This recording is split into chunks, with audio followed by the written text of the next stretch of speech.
Folks, Black Star Network is here. Hold no punches. I'm real revolutionary right now. Support this man, Black Media. He makes sure that our stories are told. Thank you for being the voice of Black America, Roland. Stay black. I love y'all. All momentum we have now, we have to keep this going. The video looks phenomenal. See, there's a difference between Black Star Network and Black-owned media and something like CNN. You can't be Black-owned media and be scared. It's time to be smart. Bring your eyeballs home. You dig?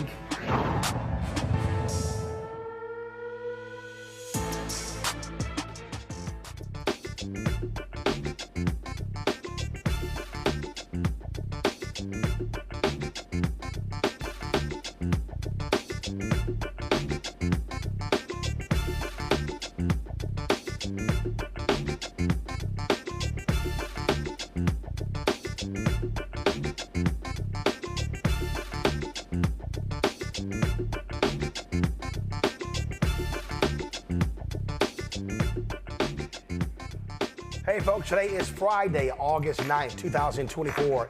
Coming up on Roland Martin Unfiltered, streaming live on the Black Star Network. Former Chicago Mayor Lori Lightfoot's investigation into Dolton Mayor Tiffany Henyard's misuse of village funds. They released their preliminary findings that prove the village is more than $3.5 million in debt. One of Dolton's trustees is here to break down the numbers. A federal judge in Virginia threw out a lawsuit challenging Governor Glenn Youngkin's process for restoring voting rights for people convicted of a felony. The state's NAACP President will join me on the show.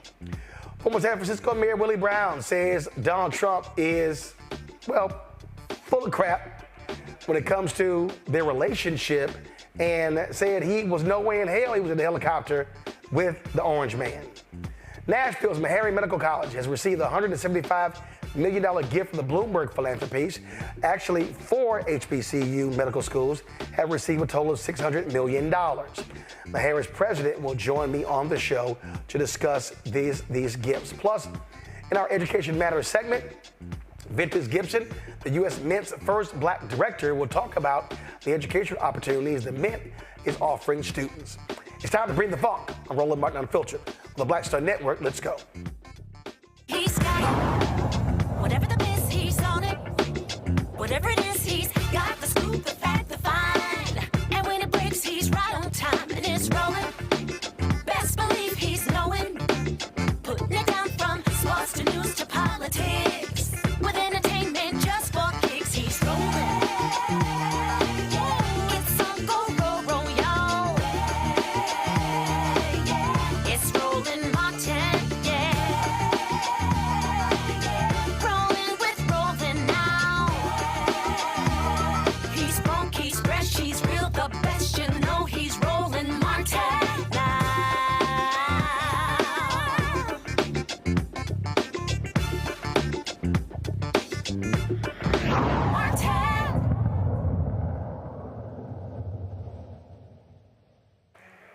Former Chicago Mayor Lori Lightfoot was hired by the trustees in Dolton, Illinois, to assess the state of the finances of this South suburban town.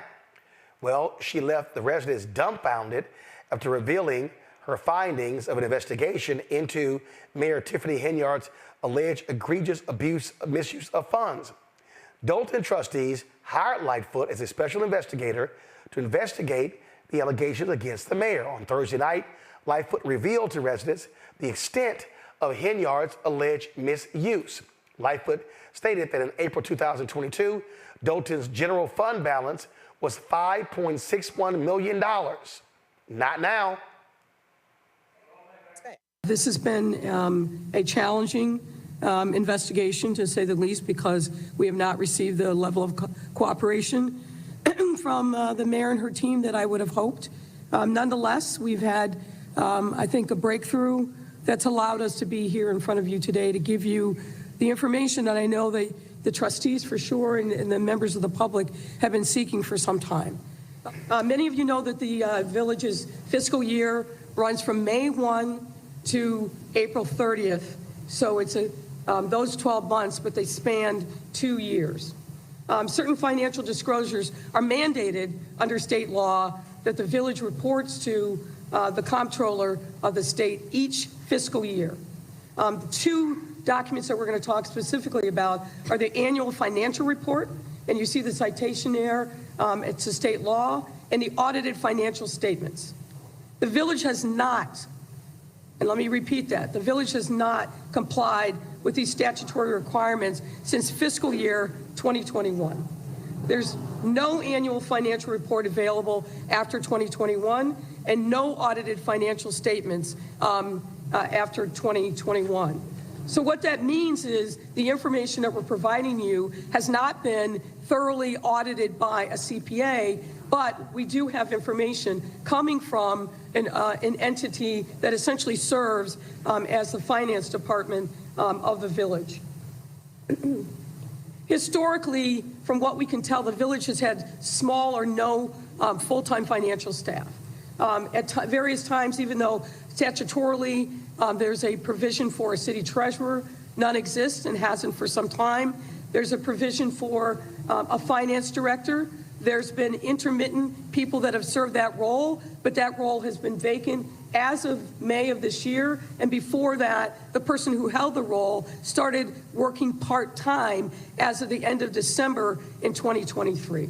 So as of May 30th of this year, the village's general fund was in a net deficit position, meaning that there is insufficient funds in that general fund. As we mentioned, the general fund is used to account for the majority of the village's day-to-day operations, including payroll and vendor payments. The village's special revenue fund and debt service fund, however, are in a positive position, but each of those funds are restricted funds, meaning you cannot borrow from one to give to the other. And that is what's causing, in part, the financial crisis. What's next you can see is a graphic that depicts where we started as of April, where the village started as of April of 22, with positive of $5.6 million in the general fund, and where we are as of May of 2024, which is a negative $3.65 million. Mayor Lightfoot, if I may. Yes. Just kind of as a summary now, just quick numbers. So in a 2-year span, we're talking about a $9 million swing or $9 million of deficit over that course of time. Would that be close to accurate? Yes, sir. Folks, joining us right now is Kiana Belcher. She is a trustee for the city of Dolton. Trustee Belcher, glad to have you here. So, all right, so this report, was it delivered in the council meeting or was it delivered in this secondary council meeting y'all have because Henyard controls the actual council meeting? The report was delivered in a special board meeting. A special board meeting, as long as it's called by 3 trustees and we have a quorum, we can move forward with conducting business. So it was sent to every member of the board, and it was a special board meeting held at the Dolton Park District because, once again, we have been locked out the Village Hall. So you had a surplus, now you're in a deficit. What the hell is her response? Right now, we don't have a response from her. If you've been watching or anybody has been watching over the last 3 years, we've been requesting information. We've been locked out of our My Viewpoint, which is the accountant for transparency of where invoices and receipts go. We kind of had an idea that we were in bad shape, but to see those numbers revealed last night was gut punching. It was sickening, and it just was a hard pill to swallow that a group of people have put us in this financial debt. Say a group of people, when she was on this show, she claimed she knew nothing about this foundation. Then we found out that everybody who was tied to it had a direct relationship with her. One guy worked for the city as well as for the township. He's been indicted by the feds. And so, I mean, you know, what does that tell you that she will brazenly lie like that? Absolutely. She has been lying to the residents all the time. She's a recalled mayor. She has been recalled. She kept promising things to people. She was doing things without board approval. Saying that there was a $6.8 million grant and all these grants was coming when we knew that, we had an idea that none of those funds had been deposited in the account. She's a habitual liar. She can't help herself. When you say that she's been recalled, what does that mean? The village of Dolton went through a recall process at election in 2022, and the residents recalled her to try to put her out of her seat. Okay, that was in 2022. This is 2024. Yes. What happened? Was it a new election supposed to be scheduled? Our next election is not until February of 2025, so she was able to retain her seat as the elected mayor until her term is up. How? But she was recalled. I'm confused. The judicial system sometimes doesn't work in our favor. They said it was based on the technicality that you couldn't place a recall and the mechanism and recalling her at the same time, but it was obvious that the citizens wanted her gone. Wow. So she hasn't responded to this report about Mayor Lightfoot. First of all, the report by Lightfoot, that's been paid by the city of Dolton, correct? That will be, yes, that's correct. Okay. So she's offered no response thus far, huh? No.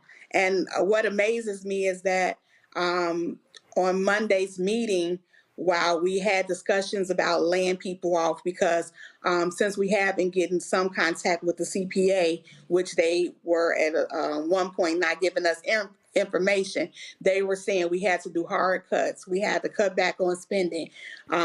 We made provisions to get the spending for the credit card froze. We put a limit on it. So we have started taking actions to try to stop some of this bleeding. But she came to the meeting with 2 federal criminal attorneys. So if you're not doing anything wrong, why would you be coming to a municipal meeting with federal attorneys? So what's next? The preliminary, this was a preliminary report, so there's more work to be done from Mayor Lightfoot, and then all of the information will be, the information that we have been turned over to higher authorities, and we're looking to see if there's anything criminally that we can move forward with pressing charges. All right then, well, Trustee Belcher, we appreciate it. Keep us updated. Thank you so much for having me, Roland. All right, thanks so much. Folks, we'll be right back on Roland Martin Unfiltered on the Black Star Network.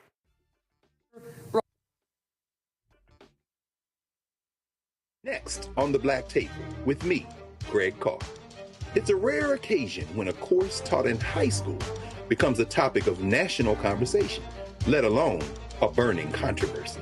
But that's exactly what happened with Advanced Placement African American Studies, courtesy of a certain Southern governor who's taking offense. On our next show, we take you inside the classroom for an up-close look at the course through the eyes of the teachers that teach it, the students that are taking it, and the communities that surround them. And so many of the kids we saw, the truth. And it just impacts those kids in such a big way. A master teacher round table on the next Black Table that you do not want to miss, right here on the Black Star Network. On the next A Balanced Life with me, Dr. Jackie, stressing over money. Record inflation is making it hard to not only balance our checkbooks, but to balance our emotions. The way the whole economy is set up really is to play with our emotions. A very special show coming up with America's Wealth Coach, Deborah Owens. And our all-star panel will share insight, advice, and tips on how to keep your head above water and balance your life. That's on next, A Balanced Life on Black Star Network. Hello, I'm Paula J. Parker, Trudy Proud on the Proud Family. I am Tommy Davidson. I play Oscar on Proud Family, Louder and Proud. Hi, I'm Jo Marie Payton, voice of Sugar Mama on Disney's Louder and Prouder, Disney Plus. And I'm with Roland Martin on Unfiltered.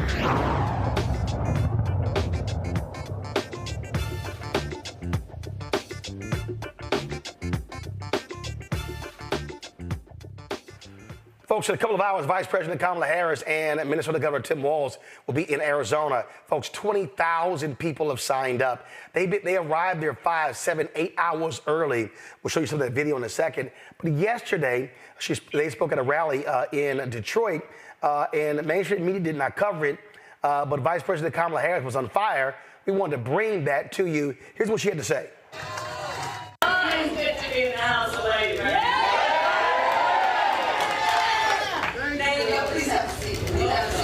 Okay, so let me just say, first of all, can we hear it again from Tim Walz?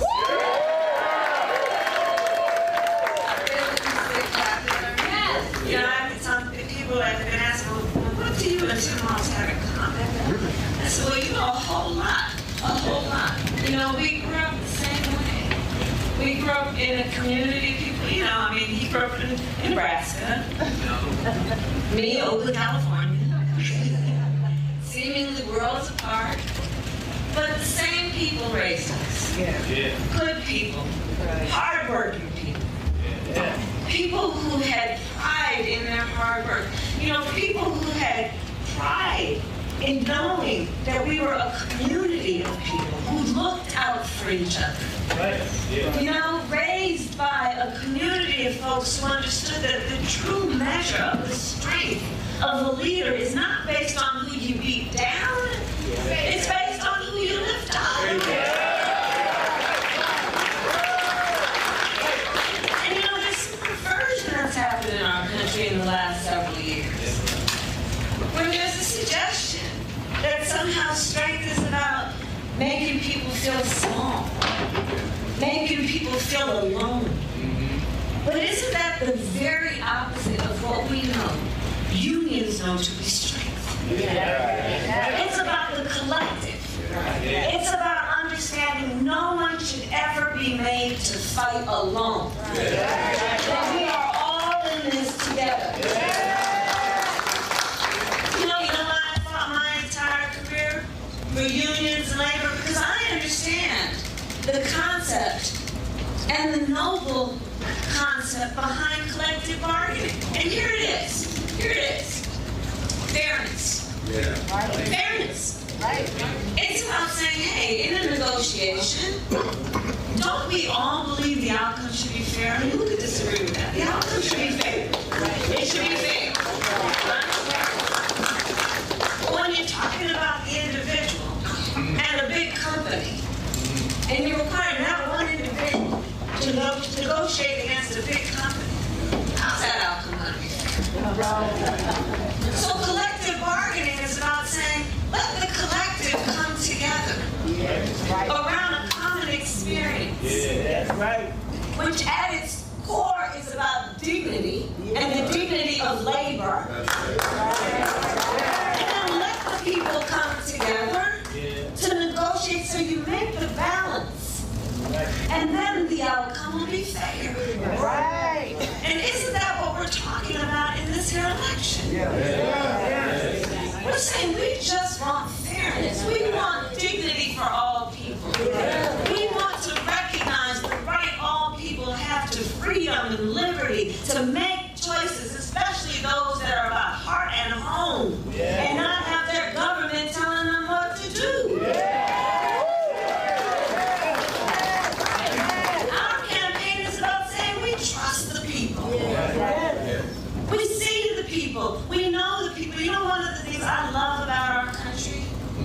We are a nation of people who believe in those ideals that were foundational to what made us so special as a nation. We believe in those ideals. And the sisters and brothers of labor have always fought for those ideals. Always fought for those ideals. And we know we are a work in progress. We haven't yet quite reached all of those ideals, but we will die trying because we love our country and we believe. that's what our campaign is about. We love our country. We believe in our country. We believe in each other. We believe in the collective. We're not falling for these folks who are trying to divide us, trying to separate us, trying to pull us apart. That's not where the strength lies. And there is that. And so I say to all the members of UAW, and Sean Fain as the first who I talked to about this, I am so deeply honored as a lifelong supporter of union labor for Tim and I to have the endorsement of UAW.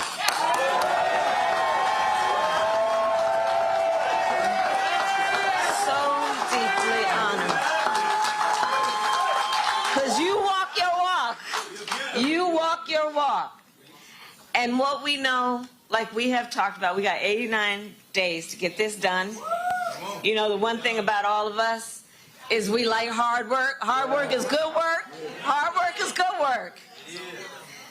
The thing that we like about hard work is we have fun doing hard work. Because we know what we stand for. And that's a big part of this campaign. You know, when you know what you stand for, you know what to fight for.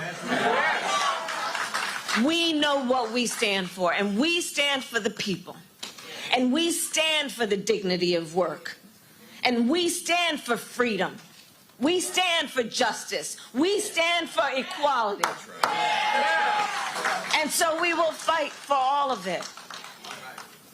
And the bottom line about UAW is that I also know, and I'll say to all the friends watching, look, even if you're not a member of a union, you better thank unions. For that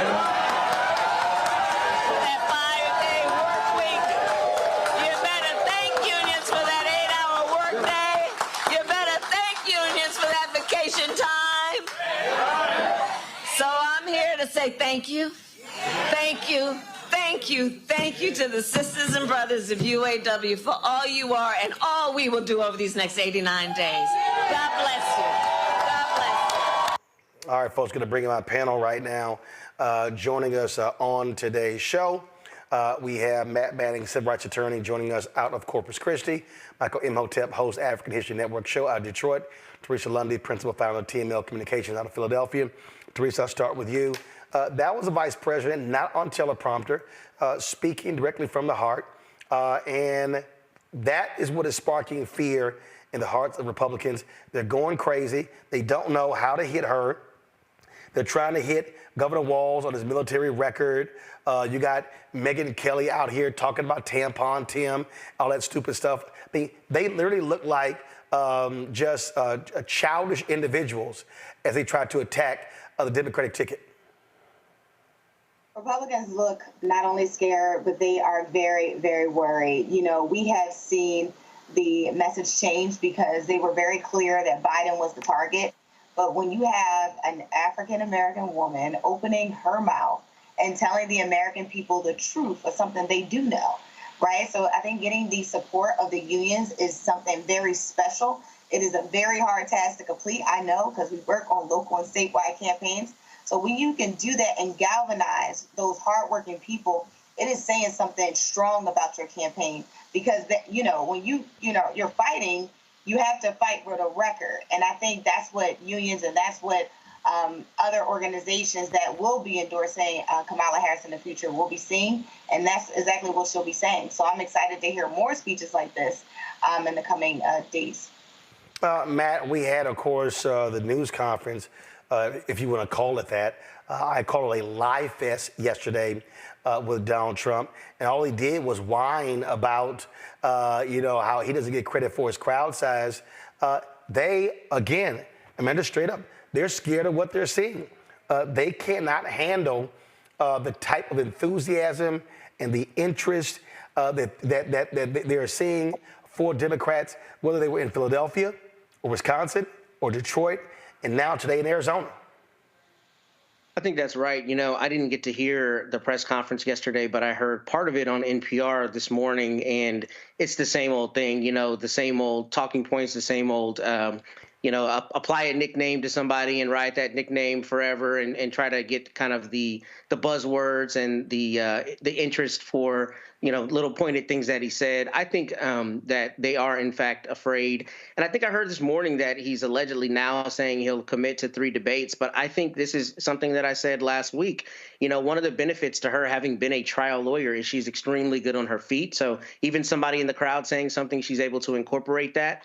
I will probably be the dissenting voice on this and say I think this is a little bit of a missed opportunity, at least the part that I heard, because unions are so important to the fabric of not only this country, but a very important electoral contingency. And I think this is an opportunity, could have been an opportunity to really delineate for working people exactly what some of those policies are. However, I don't know the circumstances under which this event went about. So maybe that's something that's kind of a foregone conclusion and they didn't need to do that. But I think with the inclusion of Tim Walz especially, they're speaking to people of the Tim Walz ilk. And I think an opportunity like this is the perfect time to say exactly what they are going to do for working people. And I'm hoping I get to hear some more certainty on that going forward. But I do think Trump is afraid. And I think that they recognize that this is not the same Joe Biden they had been preparing to run against. This is a completely unknown quantity, and it's showing that she is very good on her feet and very good in front of a camera, as is Mr. Walz, and that creates a big problem for them.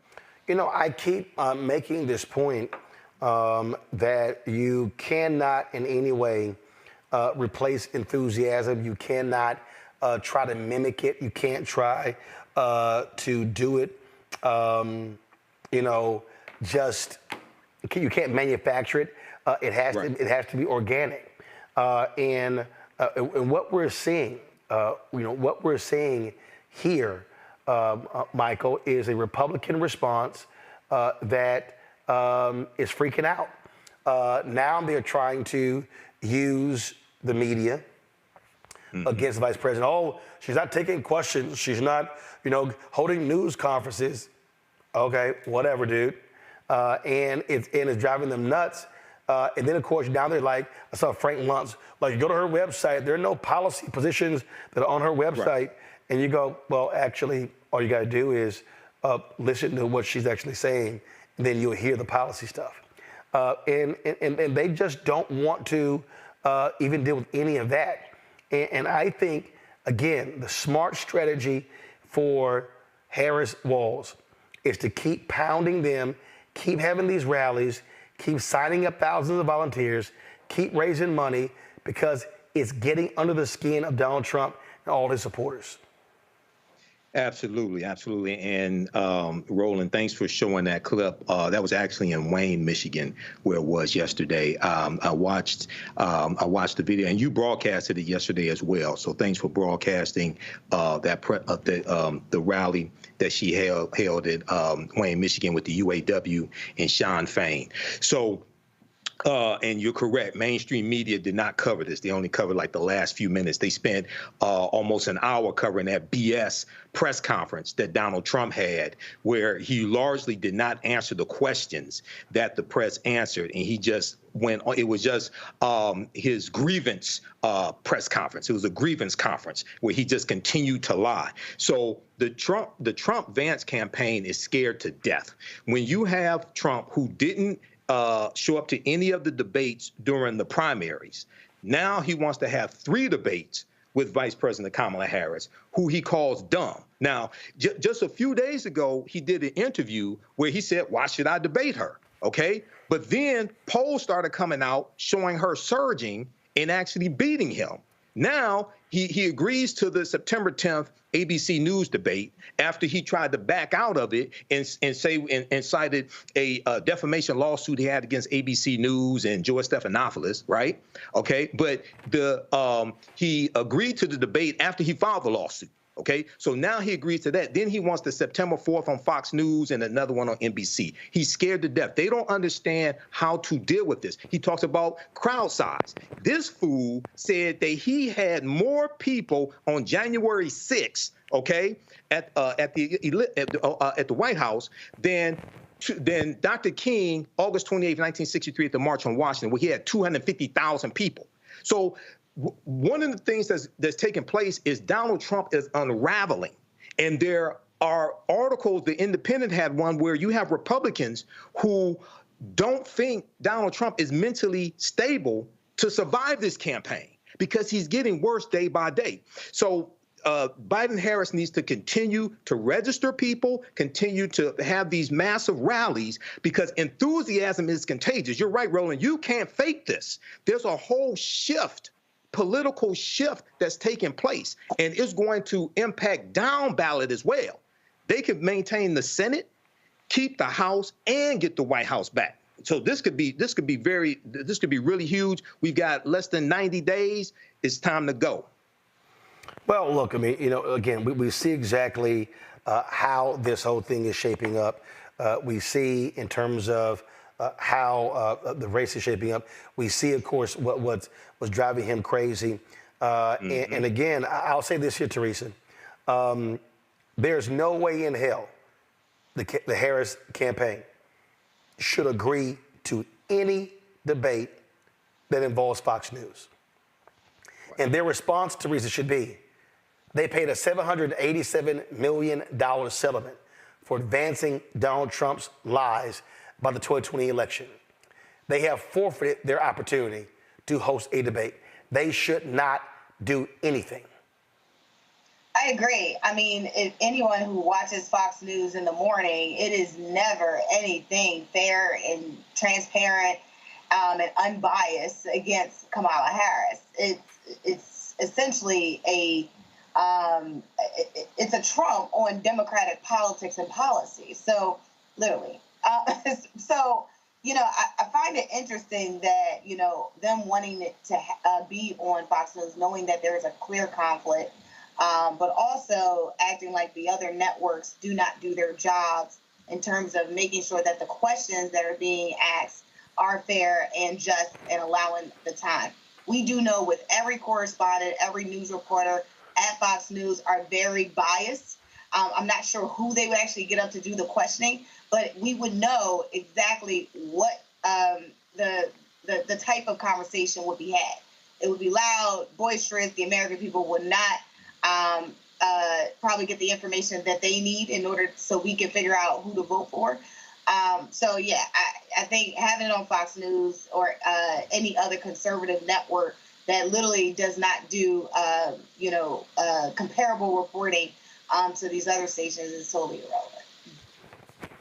Yeah, so I mean, look, they have forfeited that particular right, and so as the campaign has said, hey, we'll be at ABC September 10th.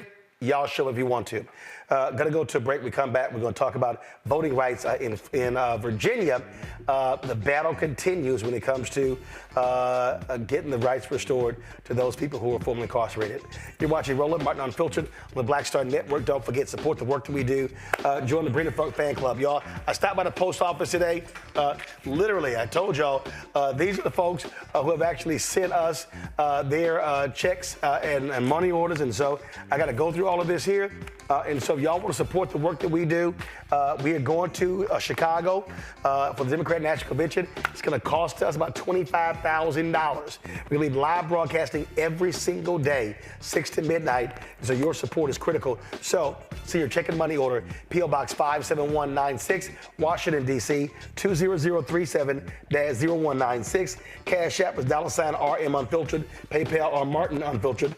Venmo is RM Unfiltered. Zelle, Roland at RolandSMartin.com, Roland at RolandMartinUnfiltered.com. We'll be right back. I need you to scream for your new beginning. 5, 4, 3, 2.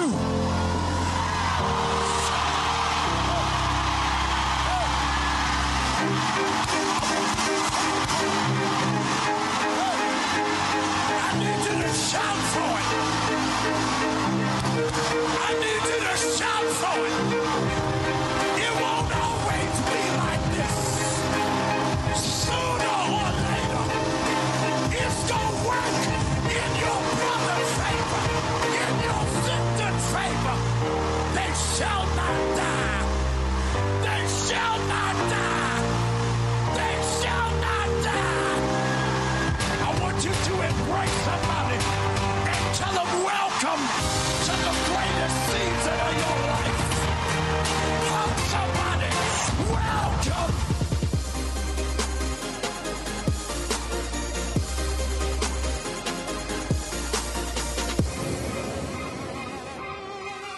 On the next A Balanced Life with me, Dr. Jackie, stressing over money. Record inflation is making it hard to not only balance our checkbooks, but to balance our emotions. The way the whole economy is set up really is to play with our emotions. A very special show coming up with America's Wealth Coach, Deborah Owens. And our all-star panel will share insight, advice, and tips on how to keep your head above water and balance your life. That's on next, A Balanced Life on Black Star Network.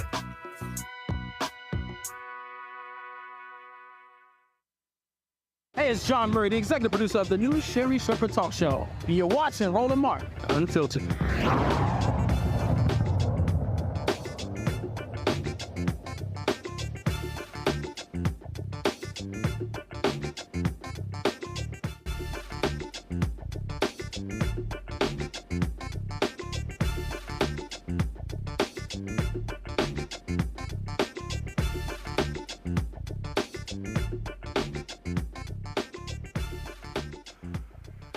A federal judge in Virginia denied a challenge to Governor Glenn Youngkin's process for restoring voting rights for people convicted of a felony. The original lawsuit challenged whether Youngkin violated George Hawkins' First Amendment rights. Hawkins is a felon who has been twice denied the restoration of his rights. U.S. District Court for the Eastern District of Virginia ruled Hawkins filed his lawsuit under the wrong section of the law. The court did criticize the governor's use of power in the only state in the country that permanently strips civil rights away from those who are formerly incarcerated as felons. Reverend Cozy Bailey, the president of the NAACP's Virginia State Conference, joins me right now from Virginia. Glad to have you on the show, Reverend Bailey. So, this is an ongoing battle. Here you have the governor who clearly is not operating in good faith like previous Republican governors like Bob McDonnell. And so he is standing in the way of those who are formerly incarcerated who want their right to vote back. He absolutely is, Roland, and it's good to be with you, and thank you for this opportunity. We in the Virginia State Conference and NAACP have been on top of the things that Governor Youngkin has done in a variety of spaces, but especially this one on restoration rights since he has been in office. And again, you are right. If you look at the records of the previous three administrations, beginning with Governor Bob O'Donnell, there is almost a cliff that the number of restorations per year that this governor has done has fallen off of. So how many people in Virginia right now who are trying to get their right to vote back? What's the number? I'm not sure exactly what that number is, Roland, but we have found that, again, the numbers that have been approved or restoration of rights granted have fallen precipitously over the past few years. What we find is, and again, off the top of my head, maybe 1 in 25 who actually petition for the restoration of rights actually make it through the process. But the problem, Roland, is that we have determined is that we don't understand what the process is. And more importantly, those previous convicted felons don't understand what the process is either. It's very subjective. So what's next? So we have submitted a variety of Freedom of Information Act requests to the governor. You may have heard about a lawsuit that we have submitted in the state courts. That is, in fact, the case. It was only after we submitted that lawsuit did the governor's office begin to provide the information that we were asking. And essentially, it's information that describes what the process is. We have suspected all along that it is a subjective process as opposed to objective. And of course, Roland, we all know that when you have a subjective process, it is easy to move the goalposts, if you will.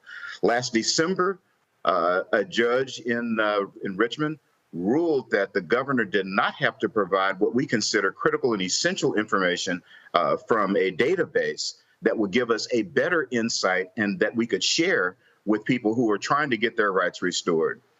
We were unfortunately ruled against on that, but we have appealed that recently here in the month of July, and we will continue to move forward. Roland, I think that the viewers should understand that while this administration, and specifically this governor, continues to talk about redemption and a second chance, the way that he is dispensing his way of restoration of rights is counterintuitive to that. It is in conflict with that. Questions from our panel. Matt, you're first. Yeah, so my question, Reverend Bailey, is I know that there's some conversation about the House, or rather the whole House of Delegates, implementing a law or changing the state constitution to take this out of the governor's hands. How much traction does that have in the House of Delegates? Because that, to me, seems to be the way to fix this. This is a structural problem with giving the governor too much autonomy to decide whether or not to return those rights. So how are those conversations going? So that's a parallel effort that's taking place. It has been slow traction over the past couple of years because those who agree that a change needs to take place in the Constitution have not been in the majority until this past year. But of course, the governor himself is his thinking is counter to that. And, I'm glad you bring that up. It's not only the House of Delegates, but the whole General Assembly, the Senate also, who has to agree on that. Your viewers should know, Roland, that we probably would not have the Speaker of the House, the Honorable Delegate Don Scott, as Speaker if this governor were in office when Don presented his case to have his rights restored. His story is incredible about how an early in life mistake led him to be a convicted felon. But it was under Governor O'Donnell that he submitted a request to have his rights restored. His rights were restored. He went on to pass the bar and now is serving with distinction as the Speaker of the House of Delegates in the Commonwealth of Virginia, the first African-American ever to do that. Teresa. Thank you so much for taking up this case. What has the approach been to some of the other organizations, not only locally, but nationally, to this issue? Because I'm thinking like for other states that may, be thinking about this is something that they desire to do. How do we put a stop to it here? So, first of all, Virginia is unique in that it is the only state that permanently strips the rights of convicted felons and then forces them to come back and petition for the restoration of those rights through a single source, and that being the governor. The federal lawsuit that Roland talked about at the beginning of this segment kind of emphasized how Virginia is unique in that way, when in a way that almost creates the governor as a monarchy. But at the same time, we are concerned in the Commonwealth of Virginia for the rest of the country, because if we are not successful in stopping and turn this around, perhaps some other states may actually change the way that they do business for restoration of rights for felons and begin to permanently strip them and make their constituents, their citizens, come back to the governor, and is similar to the case in Virginia, and petition in a subjective process for their rights. Michael. All right, Reverend Bailey, thanks for sharing this with us. So can you explain to us, first of all, what is Governor Glenn Youngkin's rationale or explanation of why felons should have their right to vote stripped from them for the rest of their lives after they serve their debt to society? And based upon my understanding of this in the article from the Washington Post, they can get their rights restored on a case-by-case basis, as opposed to them serving their debt to society and then automatically being restored to them. What's the rationale between felony disenfranchisement and voting, or felony conviction and voting? So I love that question, Michael. First of all, let me tell you, I'm not going to take a stroll through the mind of the governor, okay, in the way that you posed that question. But I can explain to you what the basis is of how he does things. In 1870, when Virginia was readmitted to the Union, Their Constitution, our Constitution, had some things in it that, again, set apart the governor as the sole authority to restore rights of convicted felons. Now, felonies were defined very differently in 1870 than they are today, but regardless, it is a subjective process as opposed to objective. And so that's the first problem that we have. Then we have a governor who calls himself a Christian, who says that he believes in redemption, who says that he believes in second chances, who acts in the exact opposite way when he exercises that authority that he has been granted constitutionally. You know, I'm being repetitive, but I'll say it again. Governor O'Donnell, Governor McAuliffe, and Governor Northam all had streamlined processes that essentially asked the question, have you done all things that were required of you when you were convicted? If that's the case, then they would sign off and in many cases try to do it en masse on the restoration of rights. This governor has stated explicitly that, and I quote, every individual case is different. And that tells us immediately that he feels that because of the authority that the Constitution gives him, that he can act in a godlike manner. And he can determine when redemption is granted. He can determine, solely him can determine when a second chance is given. And so, Michael, that's what the problem is. The problem is that we don't have a defined process that people can go to and use as a checklist to determine whether or not they are eligible to be re-enfranchised, to exercise the precious franchise of being able to vote and other citizenship type of rights as well. Okay, thank you. Right then, well, certainly keep us abreast of what's happening there in Virginia. Reverend, thanks a lot. Thank you, Roland. Appreciate the opportunity. All right, gonna go to a break. We'll be right back. Roland Martin, Unfiltered, the Black Star Network. We're going to show you what's happening in Arizona. Listen, Vice President, the rally doesn't start for 2 hours.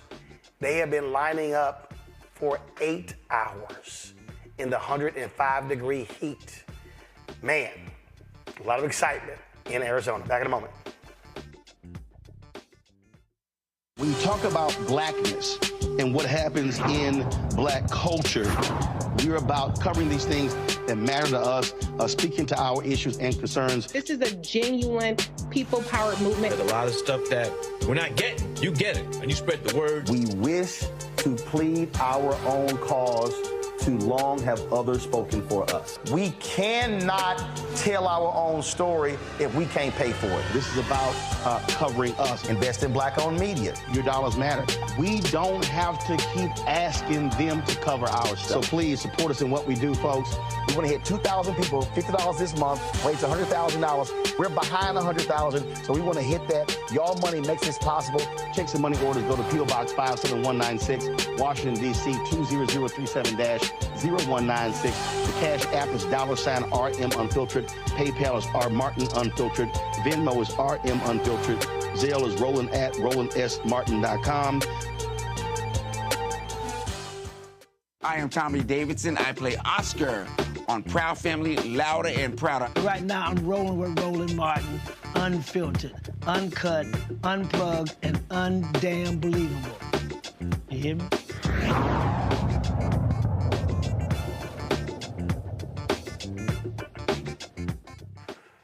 All right, folks, the Harris-Walz rally in Glendale, Arizona won't start until 8:45 p.m. Eastern. Folks, check this out. This was literally shot, dropped an hour ago. 105-degree heat there in Arizona, and they have been in those lines literally trying to get in for the last several hours. I mean, that is crazy. This here is another video of what's happening there in Arizona. Unbelievable crowds there as well as they are waiting for Vice President Kamala Harris. There was another video. I want to pull that particular video up just to show you a different view of the crowd. Go ahead and take this view right here. And so you see how packed that arena is. And I'm telling y'all, right now, Donald Trump is seething. He's probably like, was it Charlie Brown who had that damn blanket, or was it Linus or one of them damn characters? Donald Trump is probably like sucking on his blanket. Look at all the people they got. You know, I had 150,000 in an arena that only holds 10,000. But again, you're talking about 20,000 people there. There were 50,000 RSVPs. When they were actually in Detroit. There were 15,000 that actually was at the airport hangar. So just crazy numbers. And here's one thing that's real interesting. I discussed this yesterday, and I just want to get my thoughts of our panel on this point here. All these media people are falling for the right-wing deal. Oh, my God, she should be doing sit-down interviews. She should be discussing her policy positions. And I'm like, why?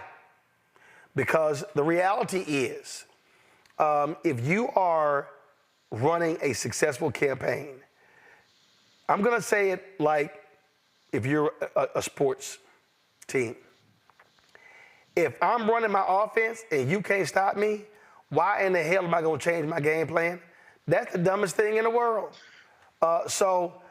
Teresa, they should be doing exactly what they are doing.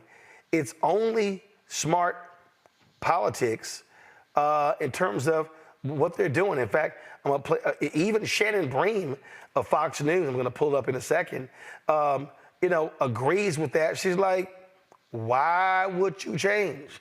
Why would you do something else? I mean, it makes no sense whatsoever.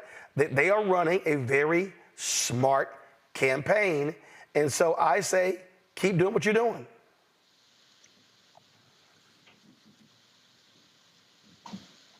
Teresa? Oh, no, I totally agree. I mean, it's not like, Kamala Harris is a new to the game here. She has been a part of the Joe Biden administration. So we know what she stands for. We know she stands for economic Black and brown businesses. We know that she cares for unions. We know the type of policies that they put out to secure the border. We know what she stands for.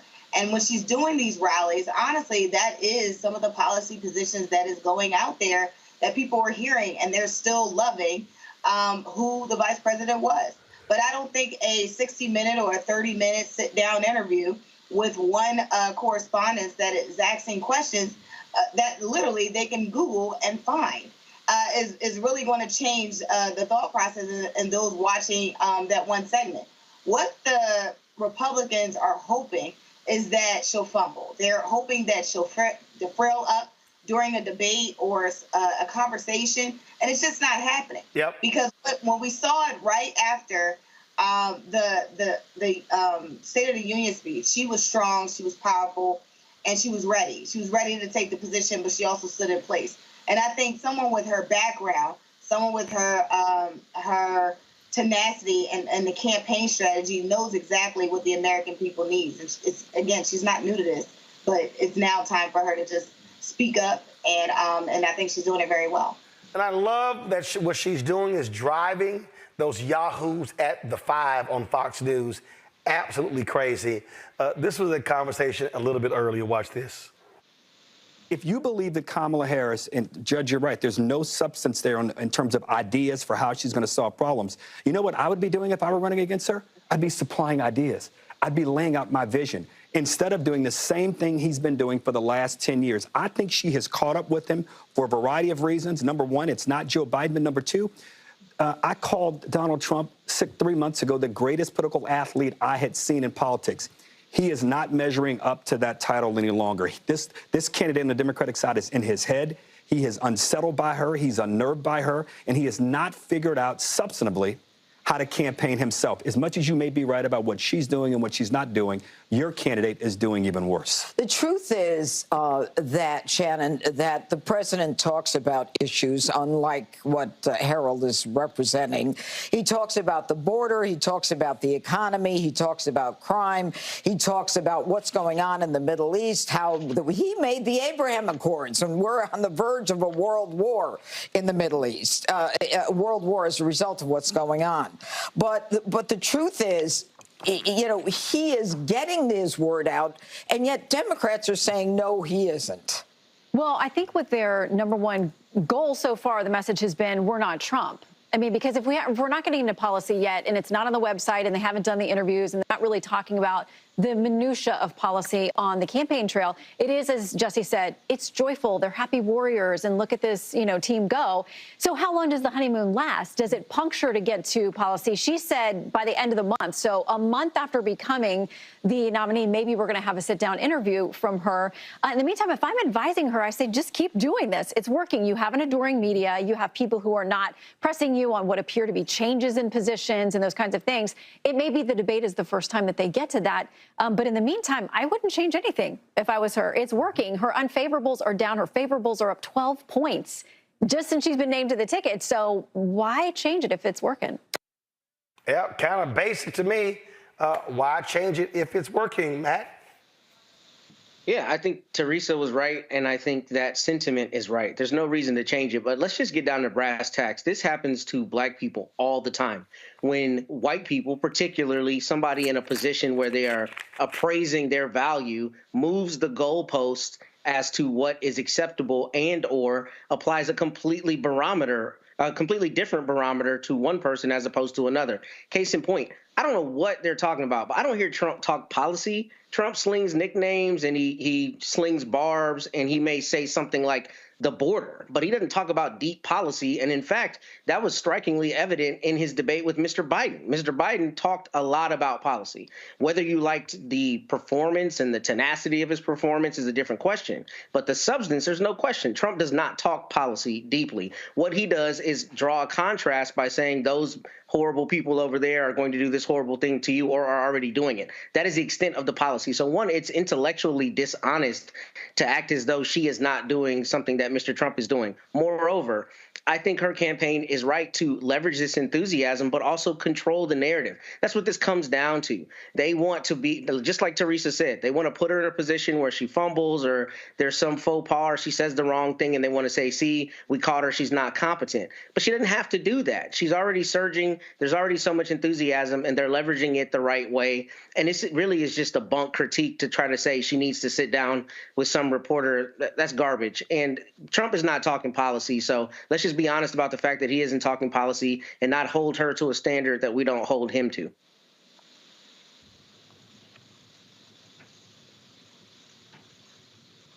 Michael? First of all, when you look at that BS Chiron that they had on Fox News in that segment you just showed, it said cowering Kamala. Kamala Harris is not cowering to anybody. She's not backing down from anybody, okay? She was the first one to agree to the September 10th debate. Donald Trump was the one trying to get out of it. I'm still waiting on Donald Trump to do a one-on-one interview with ABC News, even though he had a lawsuit against them. If they offer, you know, if he thought he could get away with lying like he does on Fox News, he would take that interview. I'm still waiting on him to do one with Lester Holt on NBC News, a one-on-one interview. Because we know George Stephanopoulos pushed back on Joe Biden in the one-on-one interview. And George Stephanopoulos said they offered a one-on-one interview to Donald Trump and he declined. Lester Holt pushed back on Joe Biden as well. Joe Biden didn't attack Lester Holt, okay? So Donald Trump is the one who's running. And people should look at the fact checking from that debacle of a press conference Donald Trump gave yesterday. Associated Press has fact checking on this. Yes, he talks about the immigration, and he lies about immigration. This fool said 20 million people came into the country illegally. He cites no evidence for this, but he doesn't talk about why he killed the strongest the strongest immigration bill in 30 years, which was bipartisan. In NABJ, he said 60, 70 million, or even more. So I mean, that's what he's lying. But again, though, I always say the moment he opens his mouth, he's lying. So I mean, you know, Donald Trump will actually lie about lies. That's just who he is. Hold on 1 second. Actually, the Harris rally is actually starting in Arizona. I want to go live to that before I go to break. With the Biden-Harris administration, they've protected our water supplies. They've invested in infrastructure. They took on big pharma and they won.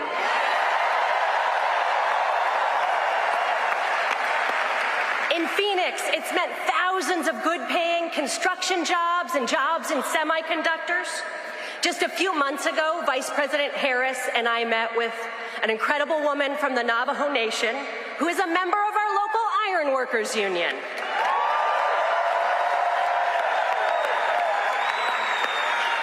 Because of her union, she was able to learn a trade. And because of the Biden-Harris CHIPS Act, co-authored by our own Senator Kelly, she's been able to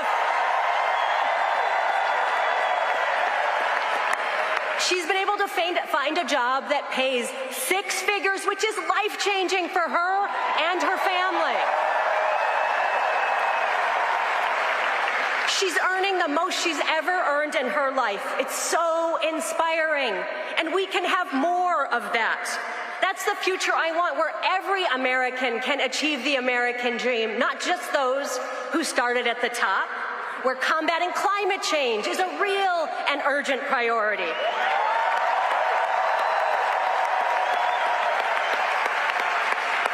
A future that is hopeful, joyful, and treats every person with dignity and respect.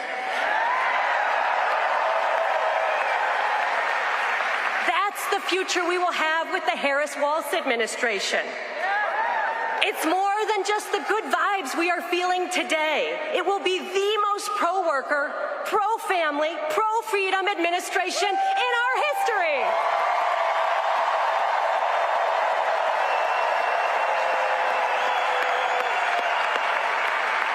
I am so proud to support Vice President Harris and Governor Walz, and I'm ready to work with all of you for the next 87 days to deliver Arizona and the White House. Thank you.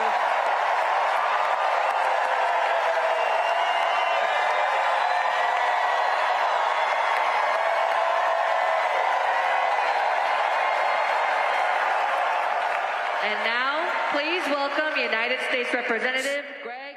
We're going to come back to that rally there after we take this break. Coming up next, we'll talk with the president of MeHarry's about the huge gift that they have received from the Bloomberg Foundation. You're watching Roland Martin Unfiltered on the Black Star Network.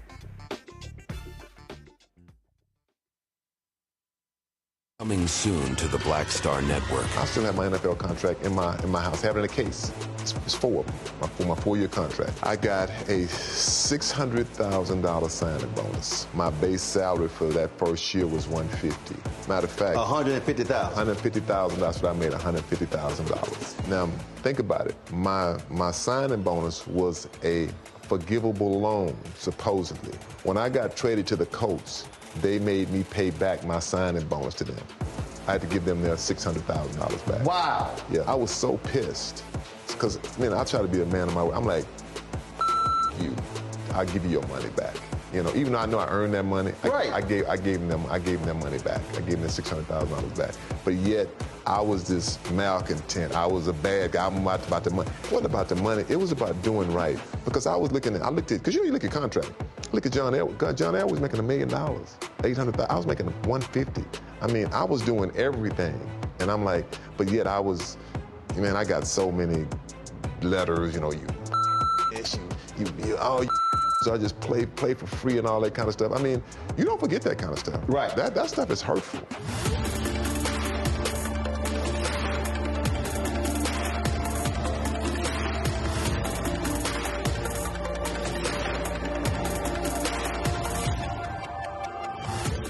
It's John Murray, the executive producer of the new Sherry Shepherd Talk Show. This is your boy, Earthquake. And you're tuned in to Roland Martin Unfiltered.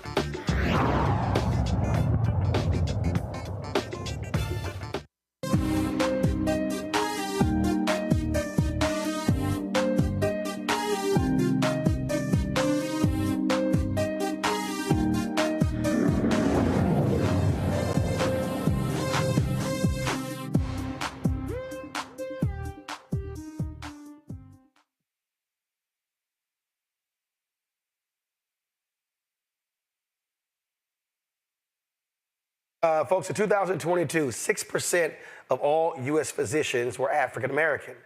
But are you aware that with African Americans representing 13% of the population, that more than half of black physicians graduated from 4 HBCU medical schools? That's why Bloomberg Philanthropies committed $600 million to the endowments of those 4 schools. The gifts are among the largest private donations to any historically black college or university in history, with $175 million going to Howard University College of Medicine, MeHarry's Medical College, Morehouse School of Medicine, Charles Drew University of Medicine and Science. They will get $75 million. Xavier University, Louisiana, which is opening a new medical school, will also receive a $5 million grant. MeHarry's president and CEO, Dr. James Hildreth, joins us right now. Doc, glad to have you on Roland Martin Unfiltered. This obviously is quite significant. How did this happen? How did this come about? So, Roland, thank you for having me, first of all. And obviously, we're really excited about this. So 4 years ago, Bloomberg Philanthropies gave the 4 schools $100,000, $100 million to reduce the debt of our medical students. And building on that gift, they wanted to do something further to make sure that we could sustain our ability to train black physicians. And so they came up with the idea of adding to our endowments to give us long-term sustainability in our important mission. And that's basically what this is a gift to make sure we can sustain and maintain our mission, which I think is critical for the health of America. A lot of people don't really understand how endowments work, how university finances work. And the reality is when you look at HBCUs, lag far behind these predominantly white institutions. And so with this gift, what does it do? How do you use the gift to maintain your long-term vision?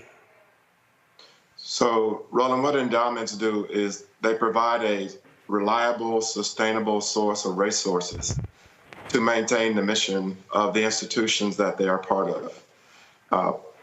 In financially hard times, for example, when it's hard to keep your doors open, endowments allow resources to make sure you can sustain your staff, invest in your programs. And that's why the organization with these large endowments are continually creating new programs. They create endowed scholarships for their professors. It's a number of things that can be done with the endowments that have not been possible for HBCUs because the endowments are so much smaller compared to the big organizations. And so for us, it means that we can be around perhaps for another 148 years doing the important work that we've been doing for the last 14 decades. And again, so that money is invested. It allows for you to draw from that.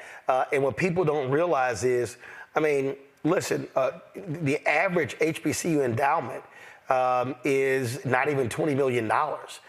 People don't even understand that HBCUs are really working off of extremely thin margins. And that's absolutely right, Roland. Our endowment before this investment by Bloomberg stood at $190 million, which is one of the largest among HBCUs. But this almost doubles our endowment, which means we'll have almost double the resources on a yearly basis to invest in our students, to invest in our programs, and sustain a high-quality faculty to make sure we can deliver the best to our students. So it's really a transformational gift, and obviously we're very grateful to Bloomberg Philanthropies, and we intend to make the best use of these added resources. Questions from my panel. Michael, you first. All right, Dr. Hildreth, thanks for coming on and sharing this with us. Can you give some examples and reasons why having more African-American doctors will yield a better outcome for African-American patients? There's a lot of documentation on this, but a lot of times people really don't understand the correlation. So I think the best way to frame this is from the perspective of trust.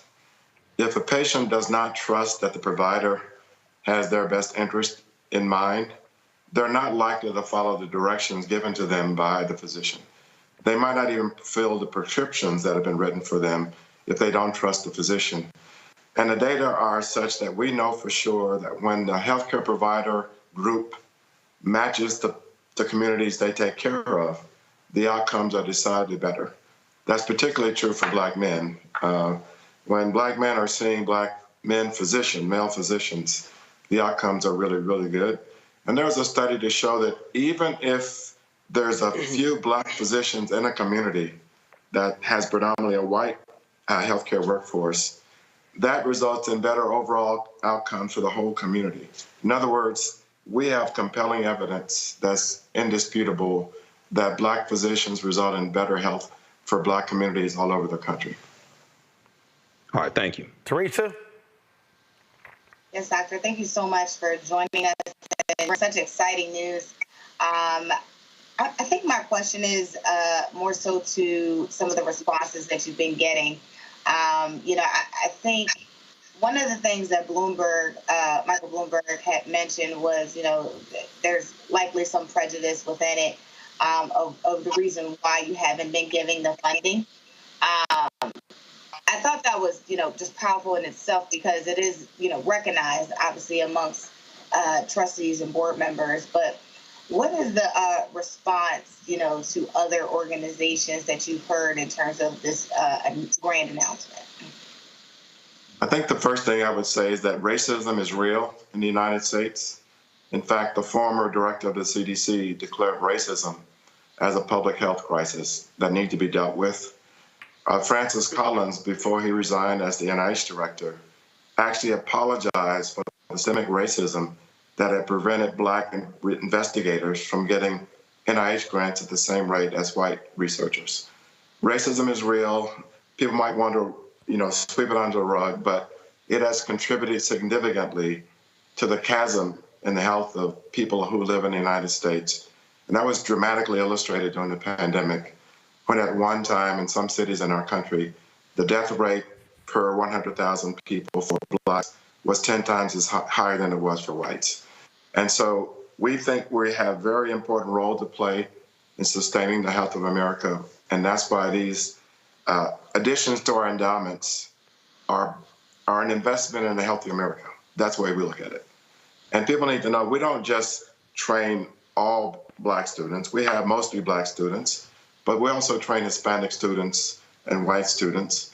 And part of our history that people may not know is that in the late 50s and 60s, in the South, white Jewish students were not admitted to white medical schools. They came to MeHarry Medical College. And so there are a lot of Jewish physicians right now practicing in America who owe a license to having been at MeHarry Medical College for their education. Matt? Yes, Dr. Hildreth, I have a two-part question. So congratulations on this wonderful donation. Does this afford y'all the opportunity to subsidize the students' cost of education to some extent? And the second part of it is, does this afford you the opportunity to create or augment any community health programs you have? What are the outcomes that may be for the wider community and actual health outcomes there around MeHarry?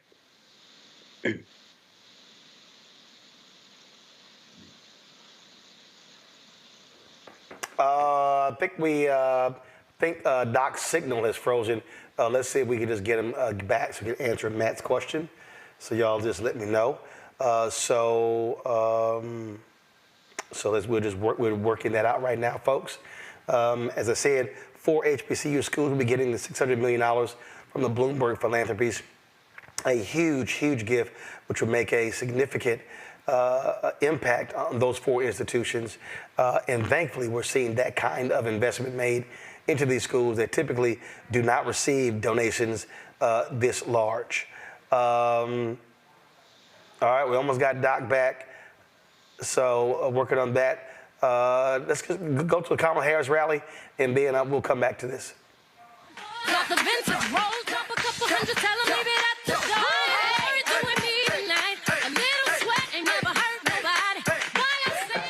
Looks like we got Doc back. Matt, ask your question again, and then we'll get an answer.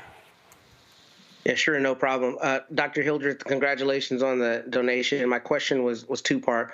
First, does this money afford you the opportunity to subsidize the students' education?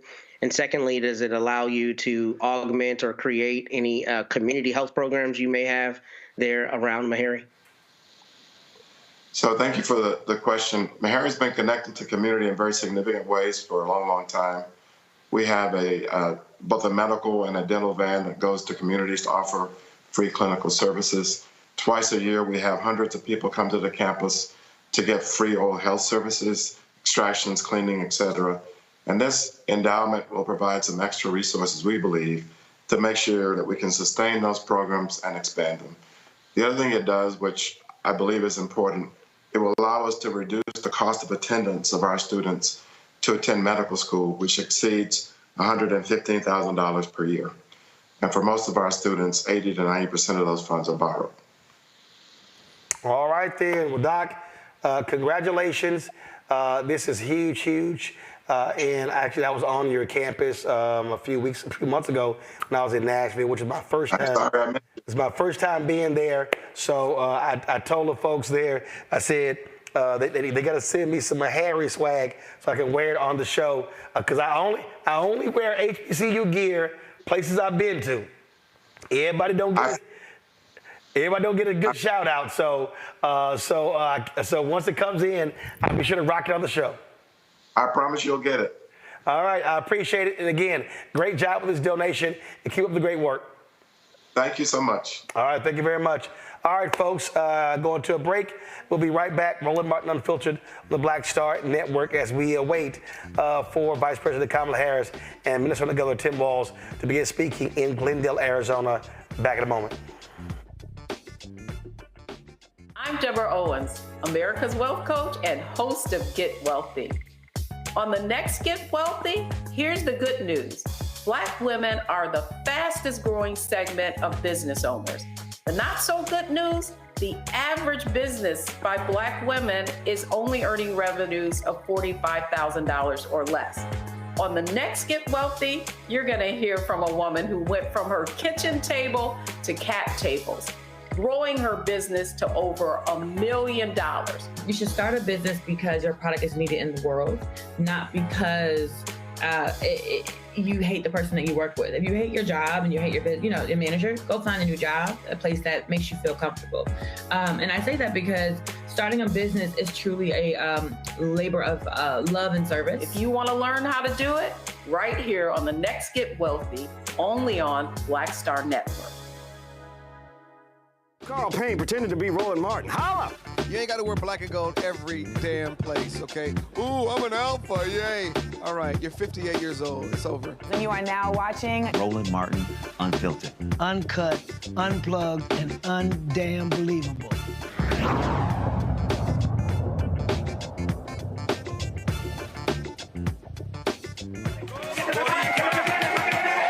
That is the Vice President Kamala Harris rally there in Arizona. And so, you could tell the DJ is all lit up. What is he playing?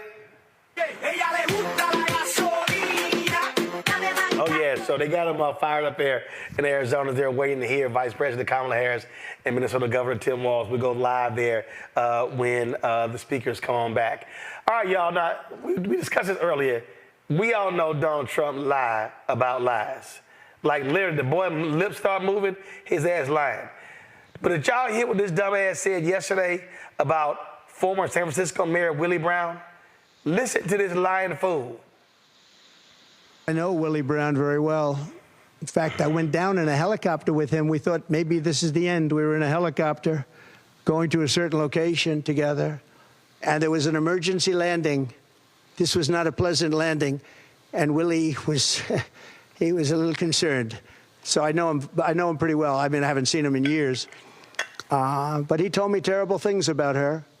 But this is what you're telling me anyway, I guess. But he had a big part in what happened with Kamala. But I don't know, maybe he's changed his tune, but he was not a fan of hers very much at that point. Really? Well, San Francisco media caught up with Willie Brown. And he was like, that's bullshit. Donald Trump is talking about you today. That's what I heard. I heard that he was doing what Donald does best. Which is? His creativity fictional. He's implying that you had negative things to say, maybe even locker room talk. Why would he say that? Well, first and foremost, I could not envision thinking of Kamala Harris in any negative way. She was a good friend, long time ago, absolutely beautiful woman, smart as all hell, very successful, electorally speaking. I was a part of every campaign that she's ever been involved in, supported her religiously, and will still do so, and I am just looking forward for the next 89 days. I just can't wait to get her in as president. Is it just me, Teresa, or yesterday there was no pushback on any of those lies? Not a single reporter said, when he said, there were 1 million people at the March in Washington. No, there wasn't. Nobody said, I'm sorry, did you just say you have bigger crowds than anybody? Dude, you never had bigger crowds than Obama. This is the thing that is perplexing to me, is when these media folks sit there and know this man lying, and they just go next question like it's no big deal. That is the big problem for me, this unwillingness to challenge this idiot about his lies. Yeah, and it also shows a bigger problem in journalism in 2024. When we have elected officials, and, Trump can say he's not a politician, but he absolutely is. He was elected, unfortunately, but he was elected.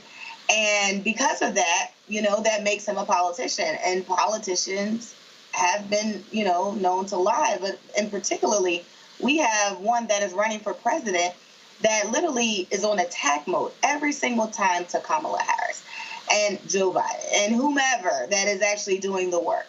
And so then we have these reporters who are very critical on specific policy positions about the people who are actually doing the work versus Donald Trump, who's like, it's interesting that they actually have to have fact checkers when clearly if you know that some of the things aren't done, if you can absolutely see that the crowds aren't big, if you can see that, during the pandemic, he was the worst. People, hundreds and thousands have died under his watch because of misinformation, because of miseducation. And it's just, again, it has me go back to my journalism class and, my schooling of it, where we're not asking the right questions, like you said, Roland. We're not doing our due diligence. We're not doing investigative reporting.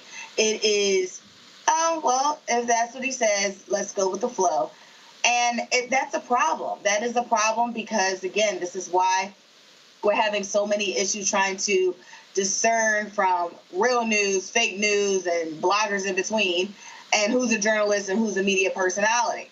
Because there's so much information that is not being followed up on. And I think that is honestly the real challenge here, especially when we have somebody running for the president of the United States once again.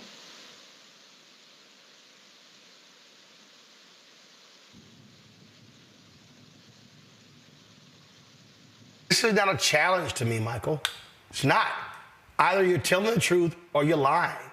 And if a man lies and nobody follows up with the truth, they are aiding and abetting the lie. Absolutely. So last night on MSNBC, Lawrence O'Donnell's show, he called out the media for not broadcasting Vice President Kamala Harris' campaign rally in Wayne, Michigan. Yeah, which we called them out on the show last night. Yep. You called him out last night. So he played the entire campaign rally yesterday, her speech. He played that on this show. You called out the media, and he did as well on the press conference yesterday, and them not pushing back on Donald Trump's lies. And this is this is one of the fundamental problems with the mainstream media. Many of these quote unquote journalists are not equipped to deal with a pathological liar like Donald Trump. No, they who are. lies about No. They are. No. So that's a mistake. They are. They are choosing not to. Well, that goes to integrity if they choose not to. And part of journalism is having integrity. So there's a fundamental problem there. And when you look at the fact checking of these lies that he told yesterday, for mainstream media to be there and not challenge him on those is problematic. And I think Donald Trump really missed his calling as a science fiction writer, because with these whoppers of lies that he just makes up, lying about Willie Brown. Now, probably a lot of the media there yesterday didn't know who the hell Willie Brown was, former mayor of San Francisco. But he lied about Willie Brown. If they didn't know who he was, they should not call themselves political reporters. I agree with that, Roland. I know who Willie Brown is. I'm glad local media caught up with them. I read the article from the Los Angeles Times about the interview with Willie Brown, and he said, all this stuff is false. And now what Trump is trying to do, he's trying to use a black face to do an underhanded attack on Kamala Harris. That's what he was really trying to do yesterday. Well, but he will listen. He will do that any day of the week, and he will just make up lies, and he'll be like, okay, all right. So, here's the thing for Matt. Not one question about this $10 million that allegedly came from Egypt to his campaign. Mm-hmm. Not one question about President 2025. These people who will cover him, they are trash. I'm telling you right now, these folks, they love the Trump shit show. They love the crazy. They thought Biden was too boring. And so they love the mayhem. And so, frankly, I think a lot of these media people would love to see him back in, because they know it's going to be nutcase journalism every day. I think that's exactly right. And I think Teresa said it perfectly earlier. I mean, I think they have essentially a duty to let the American people know the truth of things, because this is somebody running for president. This isn't somebody running for a local position. This isn't somebody who's not seeking the highest office in the land and, frankly, the most powerful individual position in the entire world. I think they've got a duty to ensure that true information is what's being disseminated and that he's being called out on false information. And, this is the kind of thing that is particularly strange, because a lot of the lies and the misstatements that we hear from Mr. Trump are misstatements, whether he's inflating something numerically, saying he had way more people or whatever, right? But this is a thing, like, you're lying about being in a helicopter with somebody you were never in a helicopter with, an easily verifiable thing. I was with Willie Brown. No, you weren't. I never done business with you, and I wasn't on that helicopter. That, to me, in this instance particularly, shows one of two things. It shows just a brazen disregard for the truth, or it shows that he himself is lacking the very fitness that he was calling Mr. Biden out about, President Biden out about. So in that respect, I think that the journalists not calling him out on that is a shirking of their duty. But more so than that, I think it shows the depth to which Trump is willing to say anything he feels he needs to say to get the soundbite. And this is strange, because this is easily verifiable. I wasn't on that helicopter with you. And if you're not lying, then you're mistaking me with somebody who's completely different, i.e. Governor Jerry Brown. And if you're mistaking those two people, perhaps you don't need to be in the White House. You think? In the same media, folks, if Biden made a mistake, Biden forgot. He mispronounced the name. He mixed somebody up. Did you see any of those stories? You have not seen the New York Times do cognitive decline stories on Donald Trump. Nope. Don't see it. Ain't gonna see it. I'm telling y'all right now, this is why these mainstream media people are a joke, because they want in on the crazy show that he presents. It is simple as that. Let me go to a quick break. We come back. We'll be right here on Roland Martin Unfiltered. on Black Star Network. Don't forget, supporters of what we do. Join the Bring the Funk fan club. All these folks, all of this, yep, I got to open up every single one of them. All of this are folks who've sent in their checks and money orders to join our Bring the Funk fan club. They do not believe in the digital stuff. I get it, because guess what? It all cash is the same. So I appreciate all of y'all supporting what we do right here. Don't forget, your contributions make it possible. Our goal is simple. Every year, 20,000 fans contributing on average $50 each, $4.19 a month, 13 cents a day. A lot of people who can't give that. People have given us as little. People have given us $25, $10, $5, $2, $1. People have given us more than $50. I've seen donations of $100, $200, and more. I appreciate every single dollar. And so you can do it as well. Don't forget, send us and remember, everybody who also is a donor, we put their names on our list. We run it every single Friday. We run every donor who contributes to this show.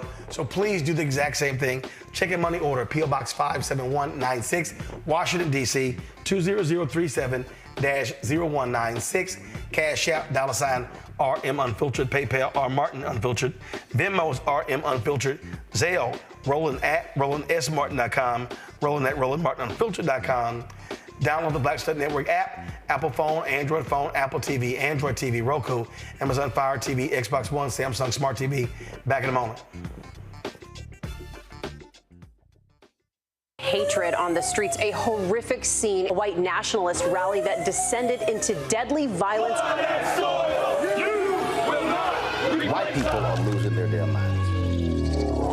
As an angry pro-Trump mob storms the U.S. Capitol, we're about to see the rise of what I call white minority resistance.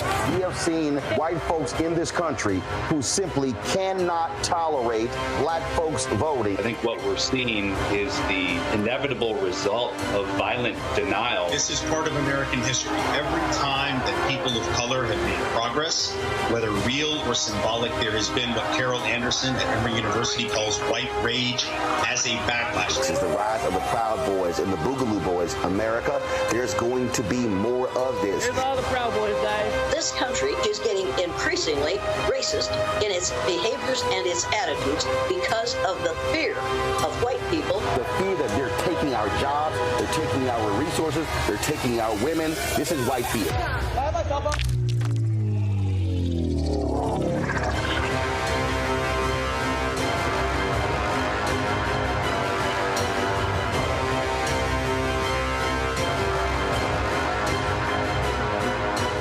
Hi, my name is Freddie Ricks. I'm from Houston, Texas. My name is Sharon Williams. I'm from Dallas, Texas.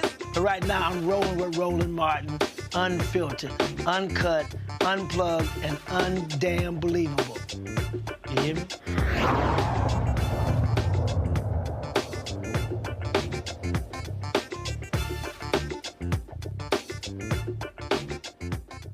All right, folks, we're waiting for the rally of Vice President Kamala Harris and Governor Tim Walz to begin there in Arizona. We'll go live there as soon as the speakers hit the microphone. And so we'll let you know. We'll have all of that for you. But right now, time for Black and Missing.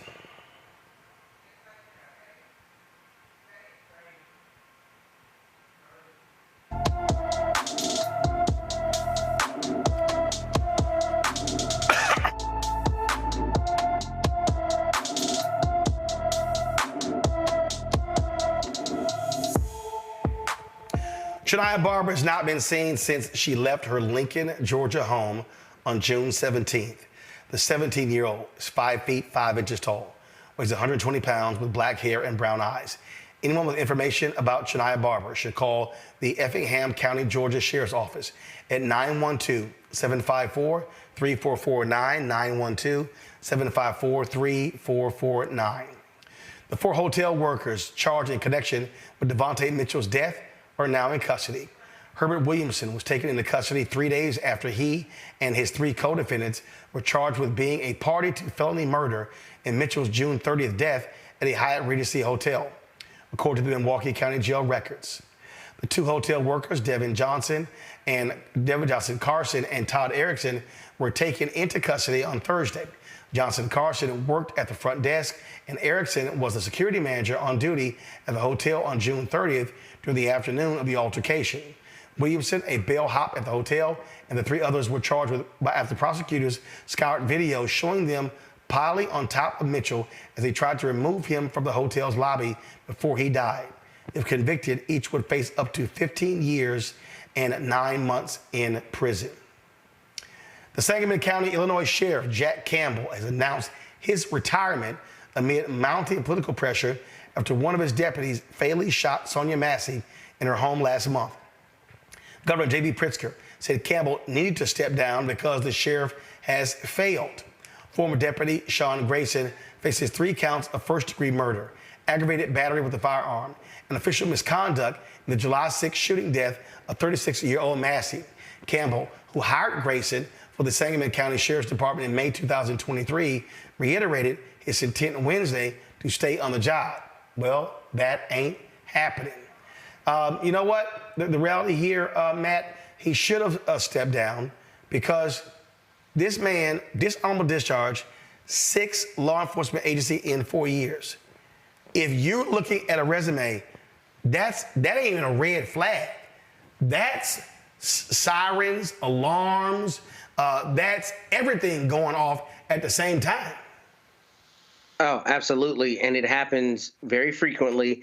And we've talked about it on the show. You know, the hiring authorities try to backpedal once that person ends up doing something at a new agency, or like a recent story you had a couple of weeks ago, when they get called out on having hired somebody who's used deadly force, especially in a questionable way. They always act like, oh, I didn't know, I didn't realize the extent of it. And we know that's dishonest. And some of that is a part of, the thin blue line, closing a phalanx in on itself. Some of that is hoping that the public at large just never learns the truth about who this person was. And I'm glad that he has stepped down. I mean, this is one of those situations where if you are in leadership, so I guess he's the sheriff, the equivalent of the county judge or the county mayor, depending on where you live, how do you have confidence in this sheriff, right? Once you know that he or she has hired somebody who's bounced around from law enforcement agencies like that, that is a pretty clear sign that they've got fundamental issues with how they do this job. So it's a good thing that he's gone. And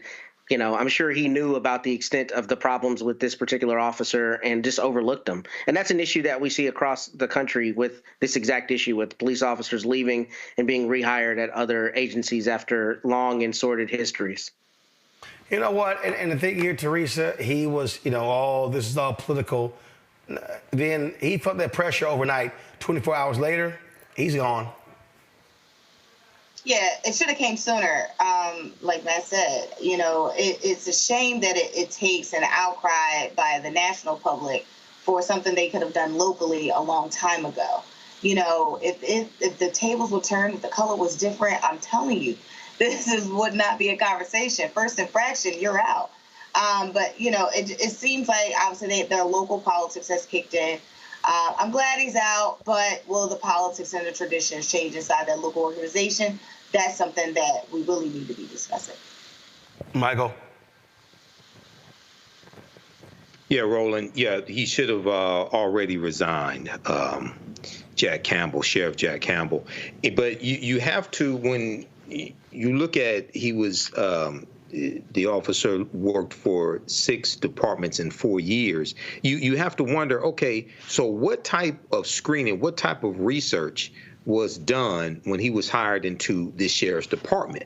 And this calls into mind, why you need the George Floyd Justice and Policing Act, because there was a provision in there that would have prevented this from happening. Officers going from department to department, getting fired from a department, different things like that, going to work in other departments. And just coincidentally, Senator Kamala Harris co-wrote the George Floyd Justice and Policing Act. For all those people out there who says she doesn't do anything for black people, all that stuff, they haven't done their research. At the same time, remember, Donald Trump wanted to shoot George Floyd protesters also. Okay, he wanted to have them shot as well. So imagine that contrast. Yeah, I mean that's what you're dealing with there. And again, every time we see one of these stories, what we are dealing with are laws that need to be changed. And what I said at that news conference in Chicago, Matt, to Reverend Sharpton and Ben Crump and others, we don't have to wait for the George Floyd Police and Justice Act.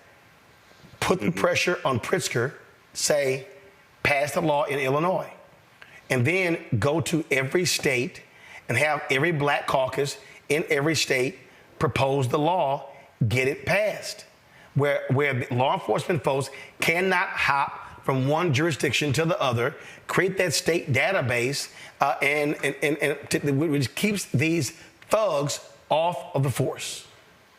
Absolutely. Or add to that some kind of public disclosure so the public is aware that this person had this issue somewhere else, the same way you would with a conviction, right? I mean, with convictions or anything else that's public information, the public is entitled to know that. And that's what makes this so insidious, is that these officers will do something bad, have an issue, harm somebody, and then move somewhere else. And the people whom they're now policing have no idea of their background, and therefore are not able to hold their local government accountable for hiring him or her. So it should come with a public disclosure, and I think that's a good idea. And that's really one of the issues that we have when we talk about qualified immunity, particularly, and issues related to policing, is that so much of the immediate way to change it is on the local level, but we often talk about it at the high level. And locally, these things need to be changed. I mean, right before I came on the show, I literally had a family in my office where their son was killed about 2 weeks ago under questionable circumstances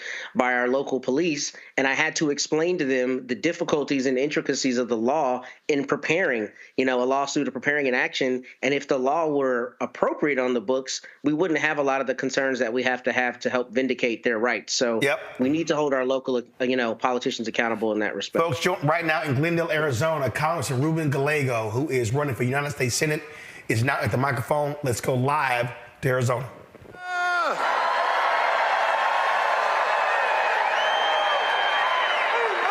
It is so good to be here with my fellow Arizonans. For those of you who don't know me, my name is Ruben Gallego.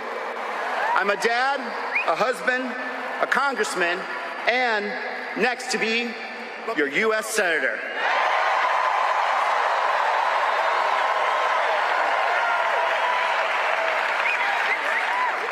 But before all that, I proudly serve in the United States Marine Corps. Hoorah! Hoorah! Yup, yup. I had the honor of fighting for my country alongside my brothers in Iraq. And those were some very tough days. But the fight for my brothers was worth it. And so is this fight.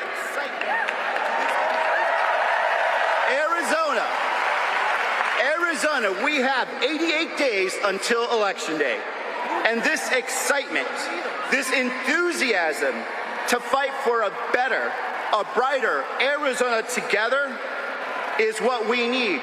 Juntos y unidos, siempre.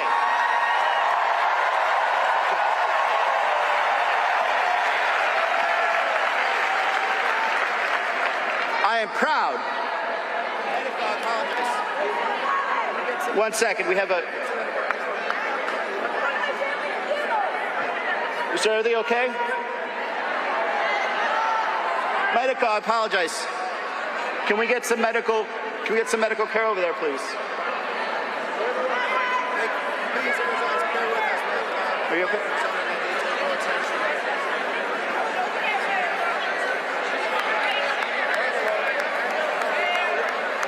Thank you.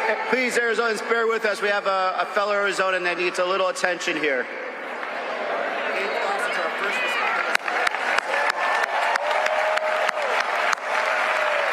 There we go.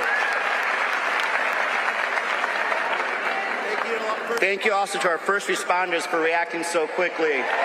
Give a round of applause.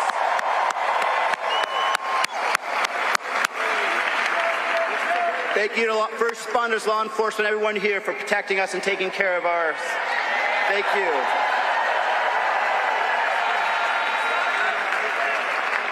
This is a very good example of what Arizona is. We took care of each other right now. We asked for help. We said that we were going to take care of a fellow person. That's what we're bringing here today. Together in 88 days, we can bring that better Arizona forward.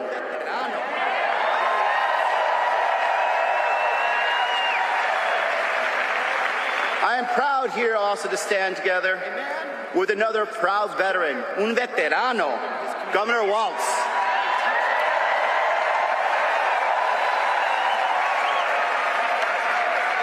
A man who has spent his career proudly serving his community. A teacher, a football coach, a soldier in the National Guard, a patriot. I got to know the governor in Congress. We both served on many committees, but I know one thing about him. He always put veterans first.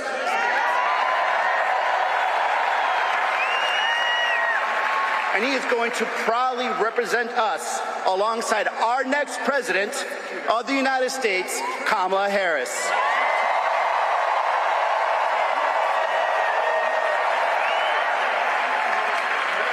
As a prosecutor, as Attorney General, she took on drug cartels. As a U.S. Senator and now the Vice President, Kamala Harris knows how to win and to fight for us.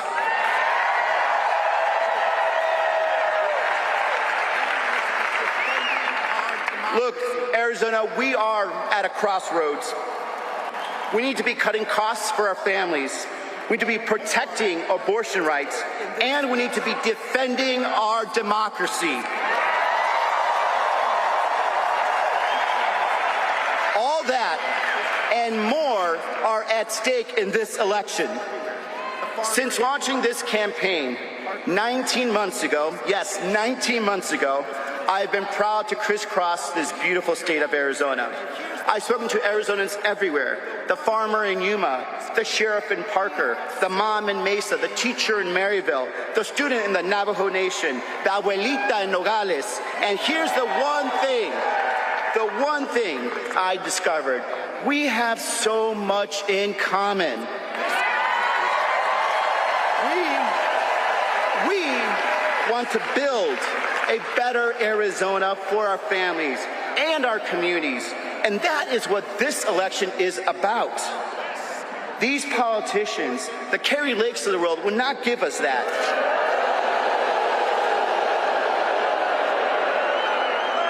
She and they will divide us. She'll ban abortion and not look back. She'll put Medicare on the chopping block. And she has been very clear that she will not do anything to have true solutions to the border. This is the same person that is still trying to declare herself governor 2 years after losing an election. Kari Lake is not looking out for you. She's looking out for herself. And what we need is someone to look out for you, to fight for you. And I am probably going to be that person.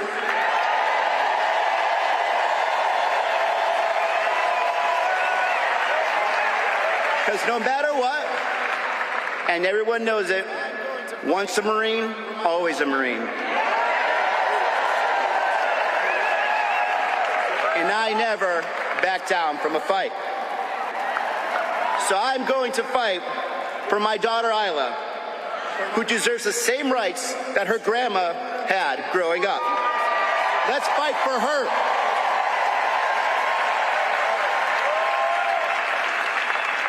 For my mom, who struggled to put food on the table, keep us in our safe apartment, and fight for a better future. Let's fight for her.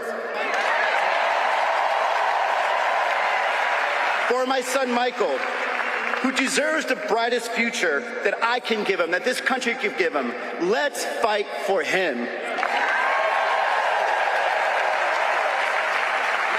In the Marines, they teach you a lot of things, but one of the most important things to teach you, if you fail to plan, you plan to fail.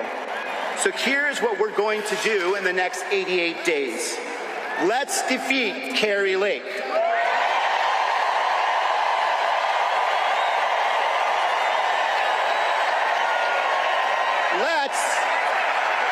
Let's defeat Donald Trump.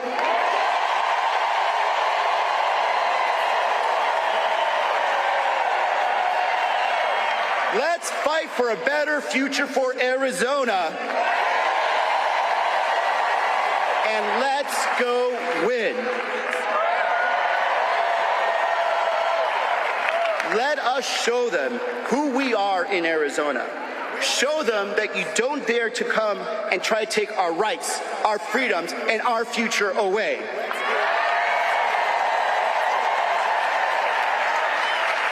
We are Arizonans. We will fight back. We will protect our rights, and we will protect our future. Let's do it. Let's go win. Let's go Arizona.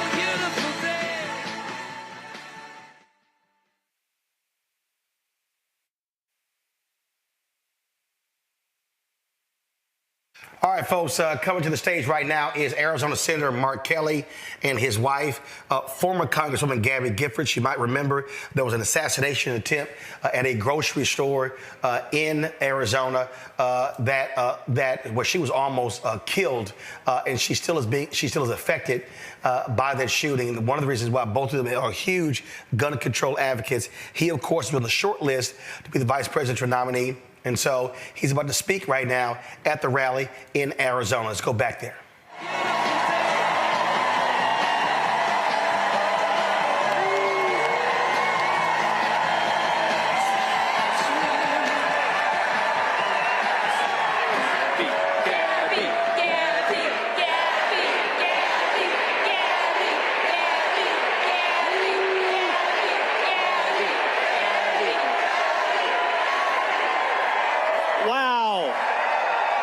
What a crowd! What a crowd!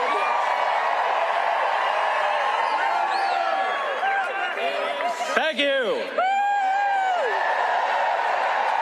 Hello, Phoenix. Woo!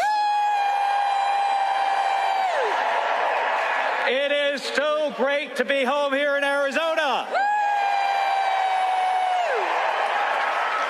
And Gabby and I are so excited to be with all of you today. Woo! And to welcome our next president and vice president,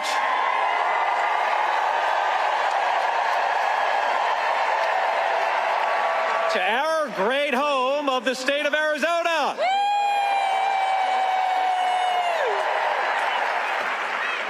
So, guess who won? Gabby and I played rock, paper, scissors to see who could speak first today. And guess who won? You're right. My wife, the woman who inspires me each and every day and teaches me to never give up.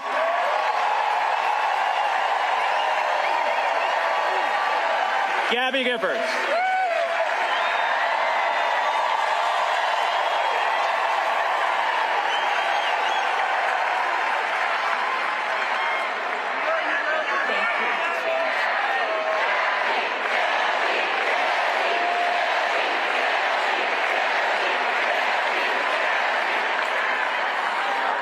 Our lives can change so quickly.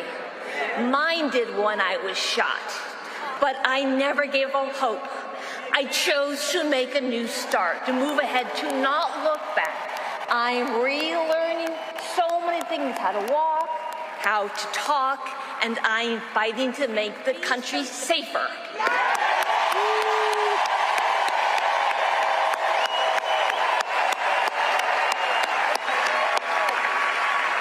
It can be so difficult. Losses hurt, setbacks are hard, but I tell myself, move ahead. I'm finding joy in small things, riding my bike, playing the French horn, going to the gym, laughing with friends. The small things add up. We are living challenging time. We're up for the challenge.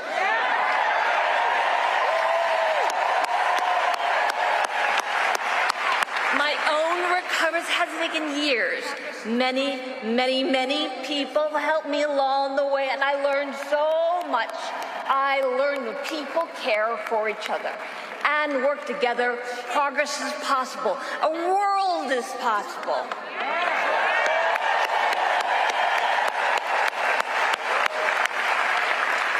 But change doesn't happen overnight, and we can't do it alone. Join me. Let's move ahead together. Thank you very much. Thank you.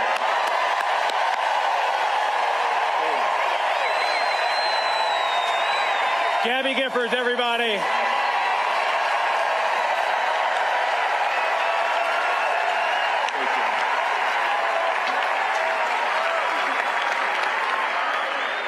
Arizona Democrats. Now, we've done a whole lot of winning over these past few years, haven't we? And I don't know about you, but I think we're ready to keep winning. We are going to keep winning with Kamala Harris and Governor Tim Walz.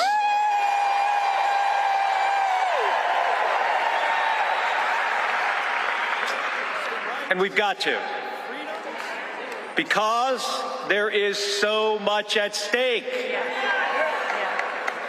Whether our kids grow up with the same rights and freedoms as the generations before them, whether our economy works for everyday people or is rigged for billionaires, and whether our alliances are strengthened or shredded.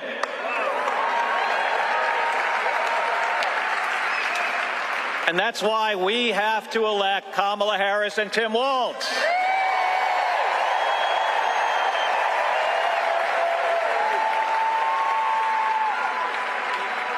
Kamala Harris has served as a prosecutor, an attorney general, a senator, and now as the Vice President of the United States of America.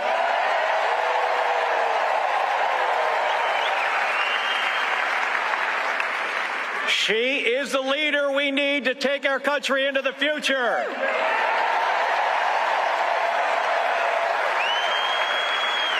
To lower the cost of childcare, to restore reproductive rights,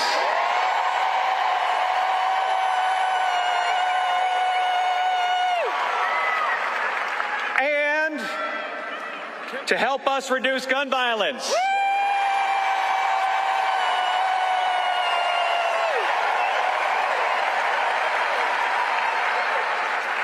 And Tim Walz has served as a coach,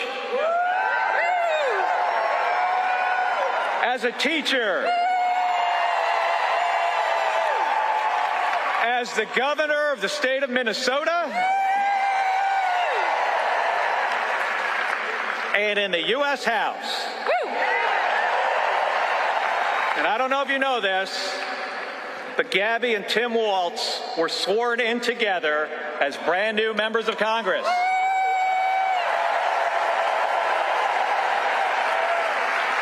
Right? Yes. Right. He served honorably in uniform for decades.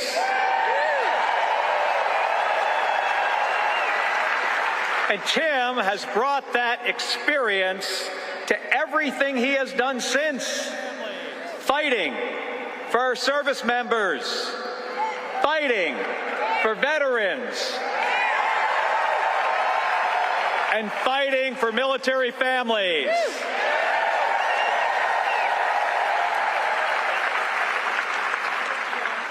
Now, that's not something I expect that Donald Trump would understand.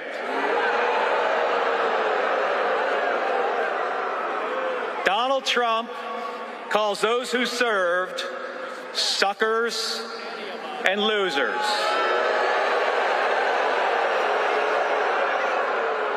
And he has zero respect for any of us who have worn the uniform.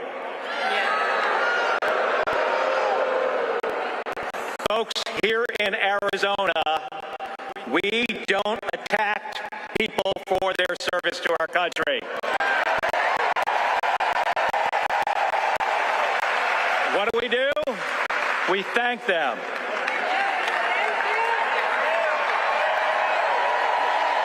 Right? So, how do we help Vice President Harris and Governor Walz win this election?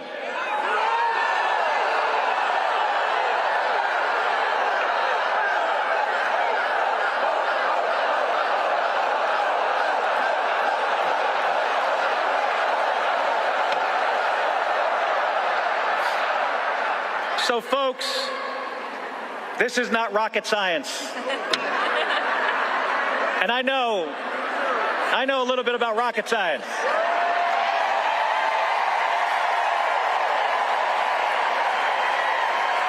That ain't this. What this is about is who works harder. That's it. It is as simple as that. And here's the thing. I've flown in space 4 times.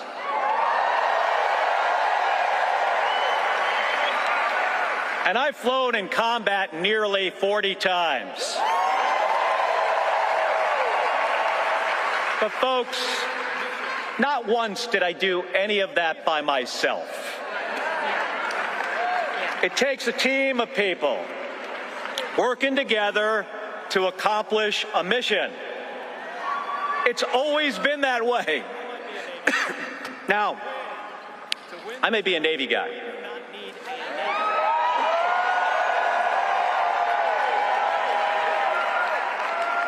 I might be a Navy guy, but to win this election, we do not need a Navy. What we need is an Army.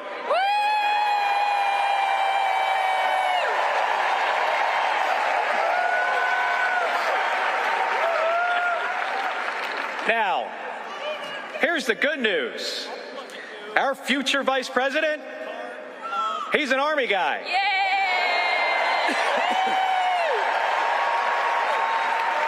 So we need all of you to become part of an army. Yes. An unstoppable army that can get this team through the trenches and across the finish line.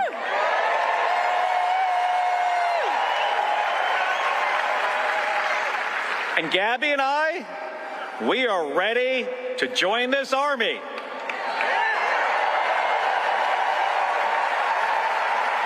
Are all of you?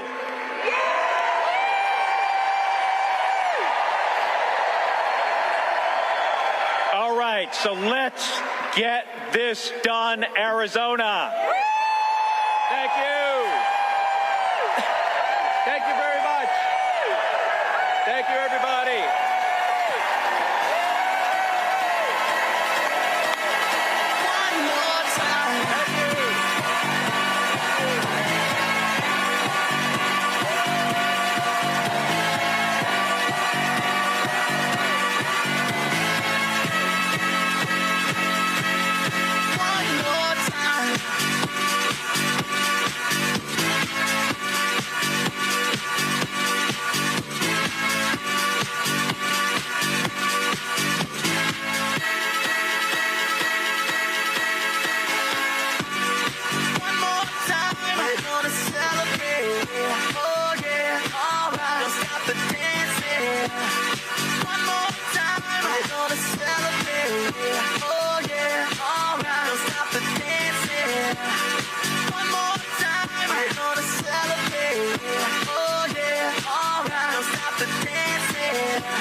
One more time.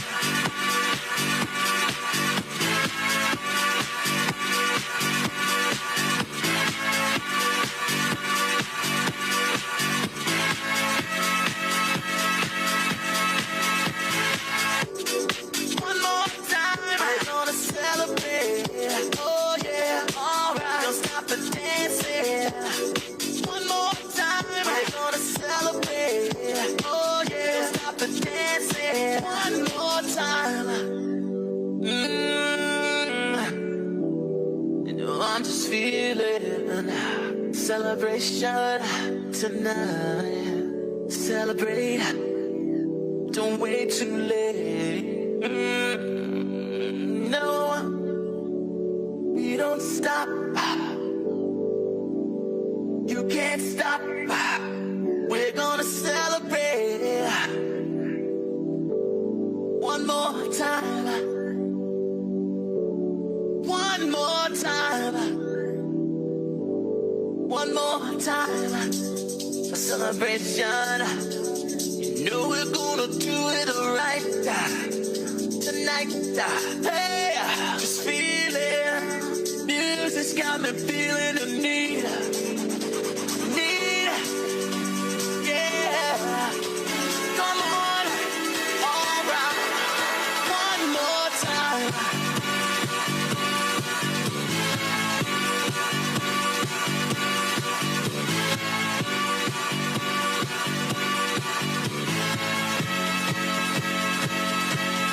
One more time.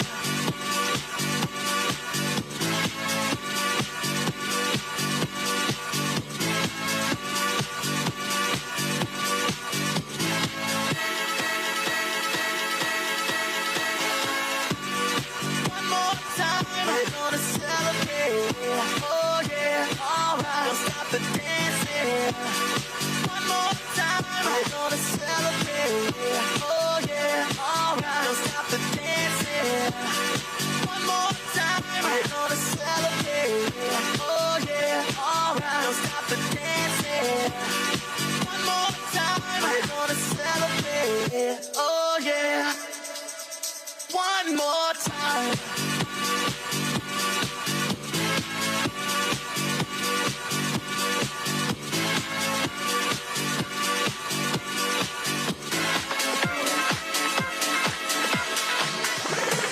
This shit that ice cold. Michelle fight for that white gold. This one for them hood girls, them good girls, straight masterpieces. Styling, wildin', living it up in the city. Got Chuck's on with Saint Laurent. Gotta kiss myself, I'm so pretty. I'm too hot.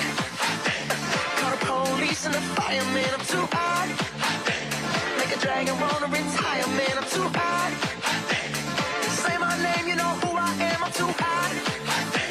And my band about that money, break it down. Girls hit you, hallelujah.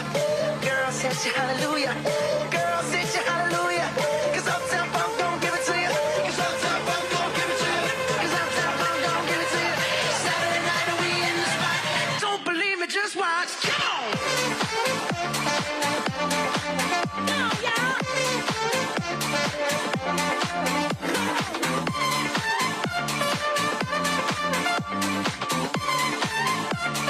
Don't believe me, just watch. Come on, y'all.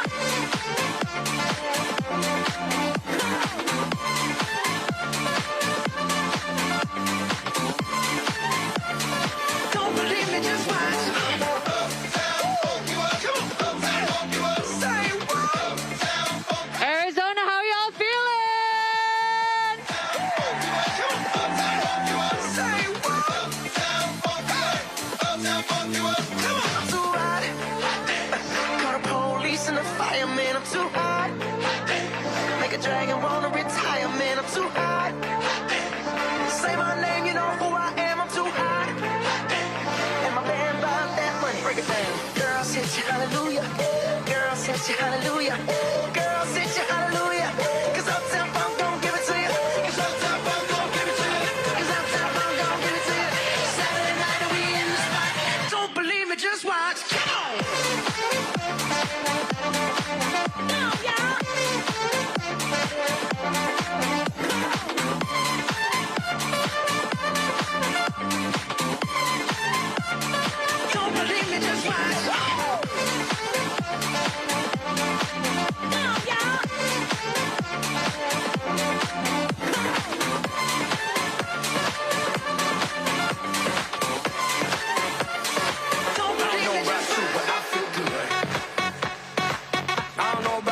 but I feel good.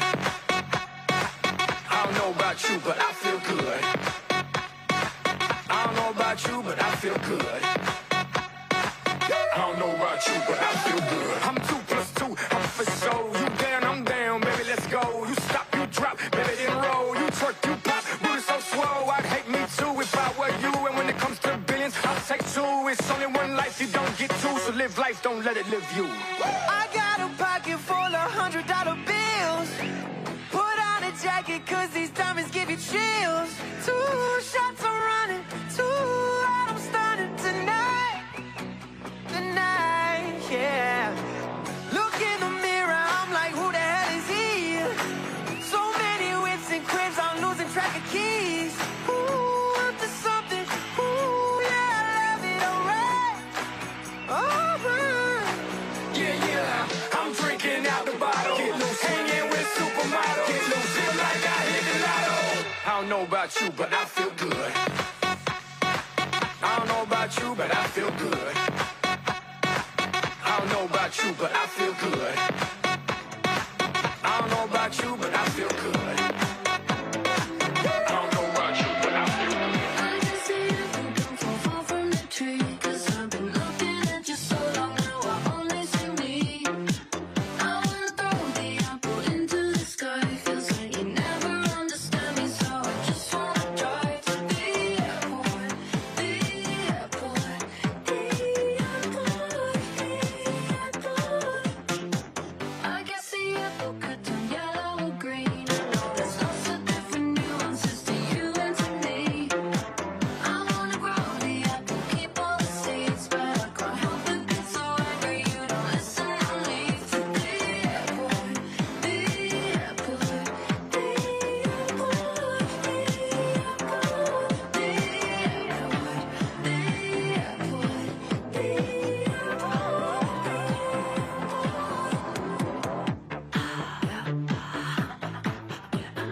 I'm gonna drive all night. I'm gonna drive all night.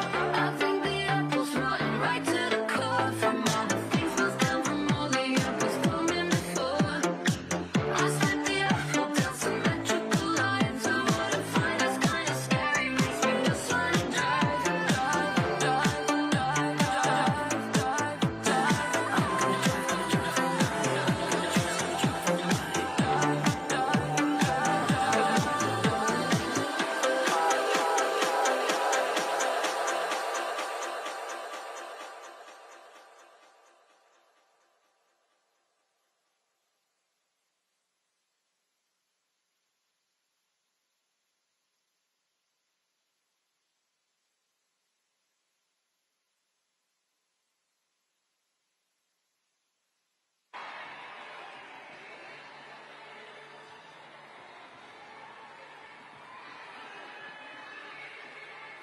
Your throat, David.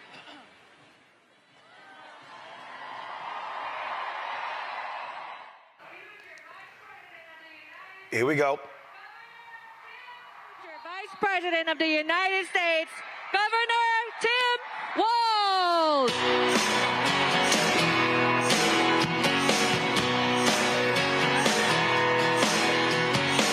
Well, I was born in a small town, and I live in a small town. Rather die in a small town, oh, small communities. All my friends are small town. My parents live in the same small town. My job is a small town.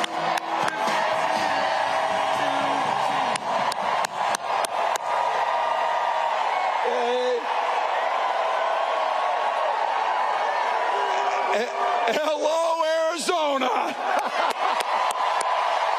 Wow. Hey.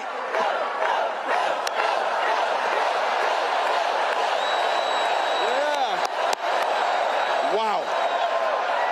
Well, you might have seen a few people showed up in Philadelphia the other night. And then 10,000 plus walked into a field in western Wisconsin. And then on Wednesday, the largest crowd of the campaign showed up in Detroit, Michigan.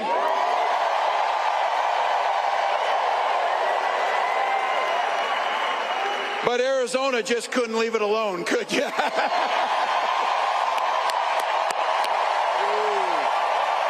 Wow.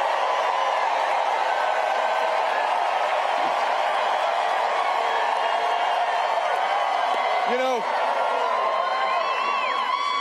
it's not as if anybody cares about crowd sizes or anything. So. Wow. Let me begin by giving a few thanks to some people here and a few dear folks to us. First of all, I want to thank Arizona for sharing Senator Mark Kelly and Gabby Giffords with the rest of the country.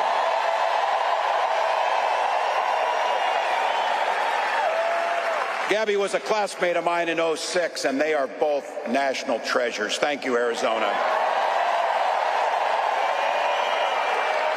Also had the privilege of serving with Congressman Gallego, and I'll have to tell you,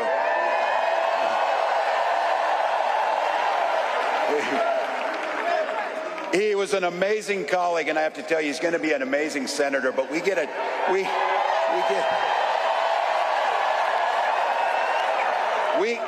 twofer with Ruben because we know who is never going to be a United States senator.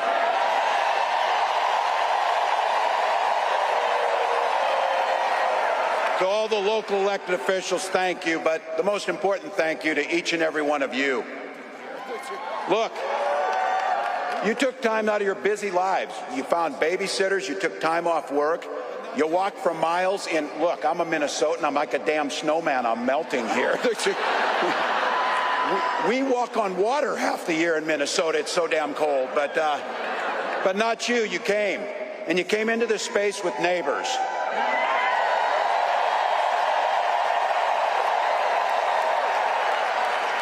And you came here for one beautiful, simple reason. You love this democracy.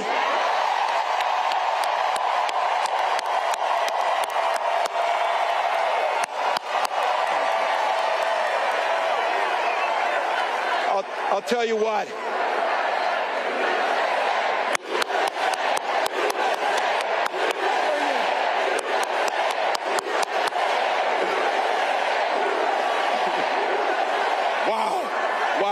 Wow. Well, I couldn't be prouder to stand with you, and I couldn't be prouder to be on this ticket.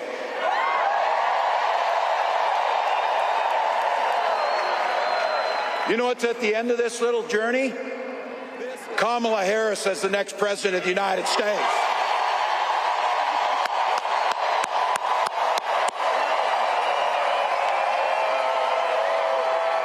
This is a leader who wakes up every day on the side of the American people. She will take on the predators. She will take on the fraudsters. She will take on the transnational gangs, and she will stand up to the corporate interests and put middle America first.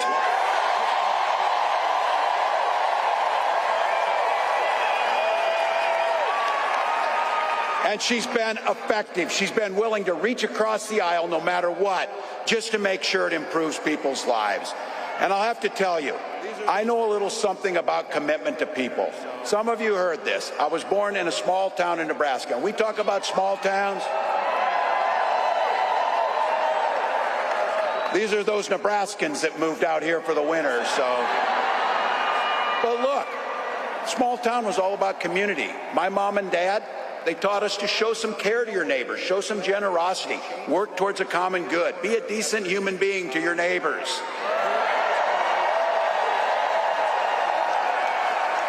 My dad, and some of you know him in here, you had him, a chain-smoking Korean War era veteran, cared about his community, but 2 days after I turned 17, he took me down to join the Army National Guard. I'm proud of that service. And for 24 years, I proudly wore that uniform.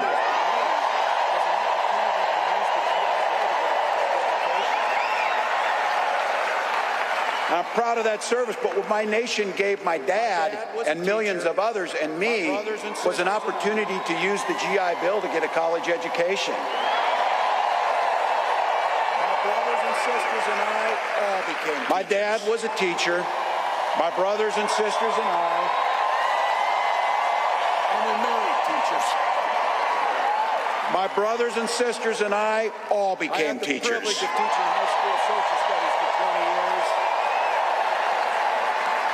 And we married teachers. And you might have heard, coaching a state championship football team. I had the privilege of teaching high school social studies for 20 years. And you might have heard, coaching a state championship football team.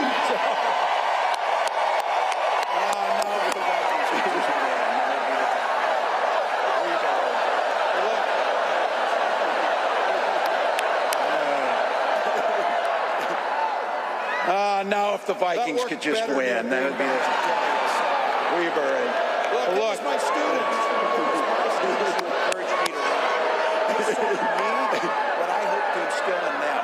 That worked better near Green Bay, I'll tell you. So, look, it was my students. It was my students who encouraged me to run. They saw in me what I hope to instill in them, a commitment to a common good, the belief. The true belief that one person, one of us in here can make a difference in somebody's life.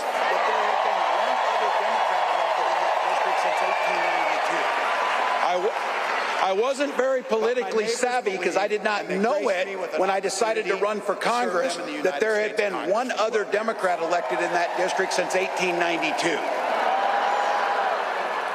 But my neighbors believed, and they graced me with an opportunity to serve them in the United States Congress for 12 years.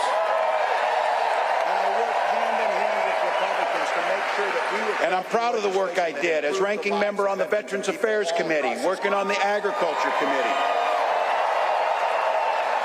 And I worked hand in hand with Republicans to make sure that we were crafting legislation that improved the lives of veterans and people all across this country. I learned how to compromise without compromising my values. All of those experiences to the challenges facing the state of Minnesota. And as governor of the great state of Minnesota, I brought all of those experiences. I brought all of those experiences to the challenges facing the state of Minnesota. This idea about a common good, this idea about something bigger than ourselves, this idea of kindness, generosity, and compassion, that this building, which I have been told, by the way, might be the largest political gathering in the history of Arizona. I think it's safe to say Donald Trump sees the world a little differently than we do. First and foremost, to be very clear about this, I think it's safe to say Donald Trump sees the world a little differently than we do. You're too busy serving only yourself. First and foremost, and be very clear about this, again and again, he doesn't know the first thing about service. Donald Trump weakens our country to strengthen. It's hard to provide service when you're too busy serving only yourself. Again and again and again. And that's to say nothing. Donald Trump weakens our country to strengthen his own hands. You've watched him mock our laws. As governors, you watched him sow chaos and division at every opportunity. And pitted us in a hunger game. And that's to say nothing of his record as president. Basic life-saving needs. And because as of him, governors, our neighbors died. As governors, he froze during COVID and pitted us in a hunger game against our neighbors to try and find basic life-saving needs. And because of him, our neighbors died. By failing, the statistics and the facts are clear about this. Violent crime was up under Donald Trump. And we don't even have to count his crimes in that to make it up. So, still.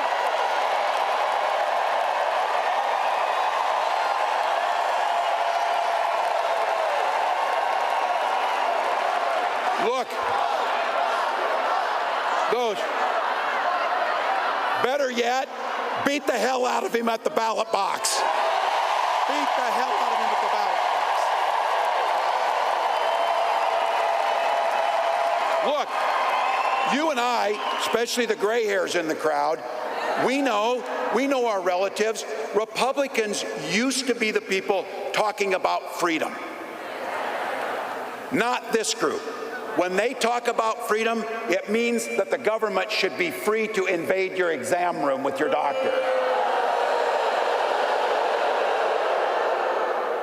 Look, in Minnesota, we respect our neighbors and the personal choices they make.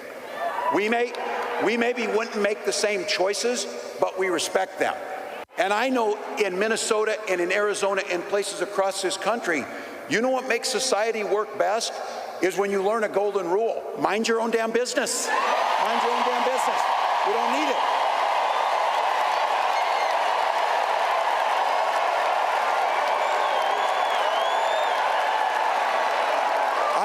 I don't need you telling me what books to read. I don't need you telling me about what religion we worship. And I sure the heck don't need you to tell me about my family.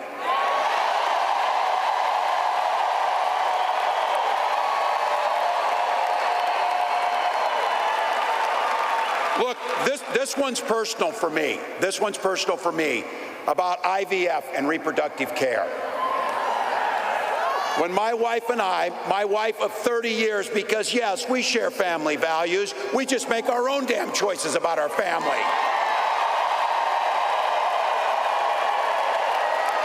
But when we wanted to have children, we went through years of fertility treatment. And I remember it was like it was yesterday, just waiting for good news. And then the phone would ring and you would be tensed up, and then you would hear that the treatments had failed. It would blot out the sun that you just wanted something so beautiful and so simple to have a child. And then one day, and it wasn't by chance, when that news came and we welcomed our daughter into the world,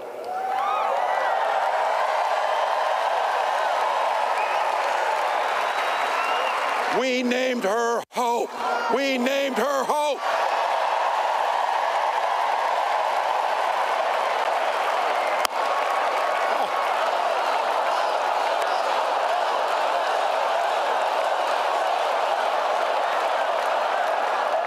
I'm not crying, you're crying. So when Vice President Harris and I talk about freedom, we're very clear. We mean the freedom to make your own health care decisions.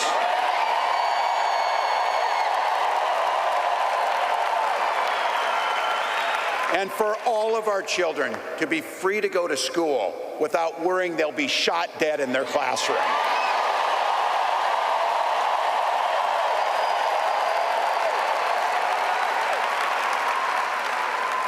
And in Minnesota, believe me, we believe in the Second Amendment, but we also believe in common sense gun violence laws.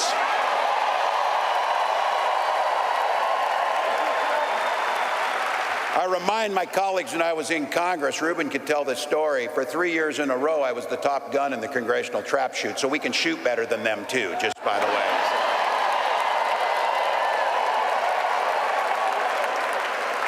When Vice President Harris talks about freedom, it's when freedom is when education is a ticket to the middle class, not crippling student loan debt. And this building and what we believe in, we are people that settle our political differences not through violence, but through voting.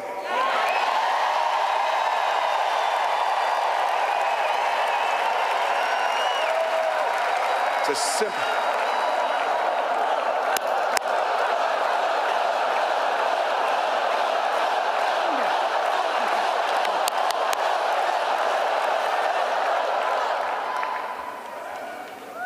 Imagine every person in here is going to vote, and every person in here is going to get 10 other people to vote. And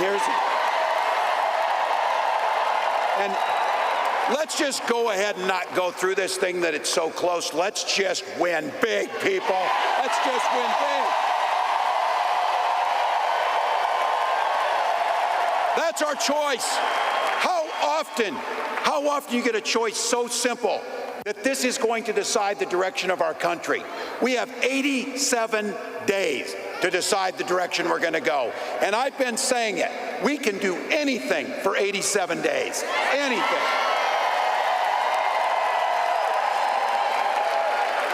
And my mantra is, and look, you can see it on me over the last 5 days, we'll sleep when we're dead. We'll sleep when we're dead. Not now. Not now. Look, you know it, and I know it, but I think we need to be reminded. You know exactly what Donald Trump's plans are. You know which direction he's taking us. Don't believe this guy. Don't believe, that's like, listen, no one in here believes this guy, so anyway. But don't believe it when he's playing dumb about this Project 2025. He knows exactly what it'll do. They are not playing. They wrote their plan out. But just like they're getting arrogant about it, they're saying the quiet stuff out loud. It'll take our freedoms. It'll rig the economy for the super rich. It'll underfund veterans. And you know that if he goes back again, he's not only going to let go where he left off, it is going to be much, much, much worse. So look, rising costs, pulling health care from us, you know the whole routine. Look, I get this too. I know I'm preaching to the choir, a damn big and beautiful choir.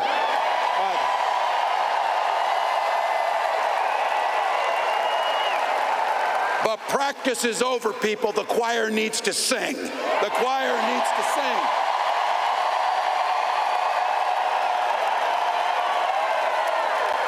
Trump's not fighting for your family. He doesn't give a damn.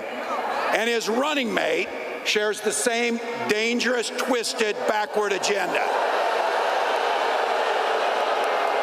Yeah, every kid in my class of 25 studied at Yale, had their career funded by Silicon Valley billionaires, and then writes a book trashing the very people who raised you. I've said it, it wasn't a name, it was an observation. These guys come up with the weirdest damn ideas that you will ever imagine.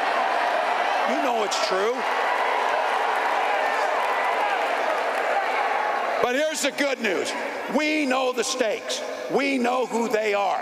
When they told us, we believed them. We know what's coming. But here's the big thing about it is, that's a reality that's not going to happen because the people in this building and millions across the country. This is a campaign about the future. We know what's there. We know it can come. We're not people who are afraid of the future. We shape the future. Kamala Harris believes in the freedom to make your own choices. She believes in the opportunity for every single person to enter the middle class. And she believes something so beautiful. She believes in the promise of America. The promise of America. So I want to say thank you, Madam Vice President, for the trust you've placed in me. And I want to say something else, that this incredible leader, this incredible woman has brought to this fight. She has brought back compassion and decency and humor and joy to our politics.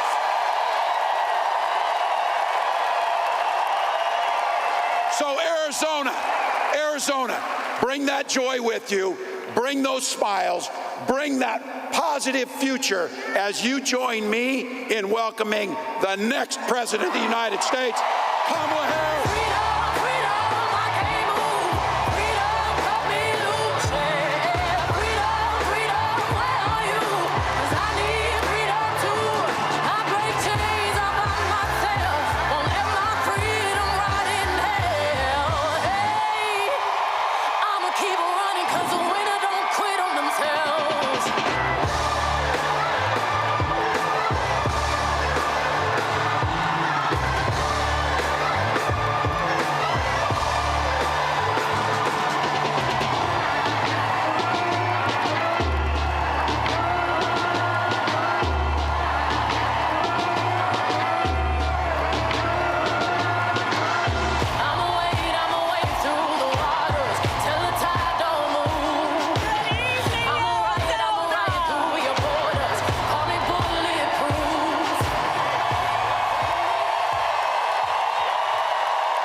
good to be back in Arizona. Good evening, everyone.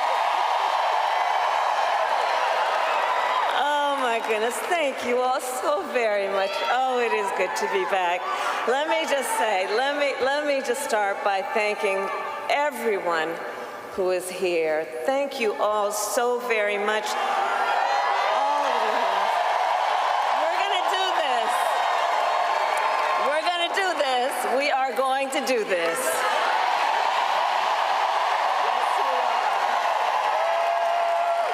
And I want to thank all of the incredible leaders who are here, including Congressman Greg Stanton, your next United States Senator, Congressman Ruben Gallego, and my dear friend, United States Senator Mark Kelly. And let me just say, as Arizona knows, Mark is an extraordinary leader who has dedicated his life to the service of our nation as a fighter pilot, as an astronaut, and as a member of the United States Congress. And he has given so much to our country. He always fights for the people of Arizona. And I am so grateful, Mark, for your friendship and your leadership.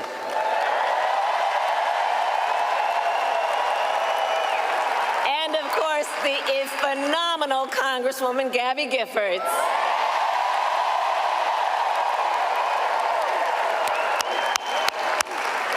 There are also an incredible group of mayors with us today. Mayor Kate Gallego,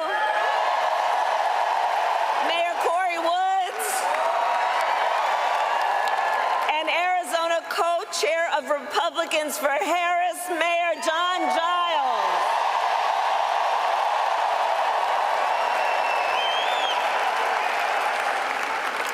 So today, I also bring greetings from our incredible President, Joe Biden.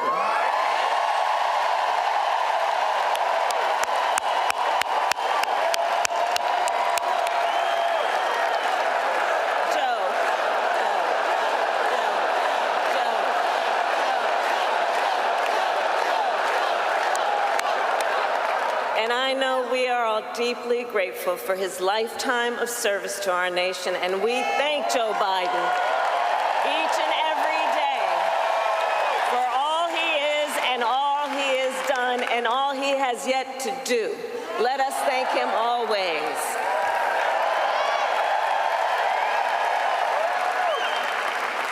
So, Arizona, this has been a big week. On Monday, I officially became the Democratic nominee for President of the United States.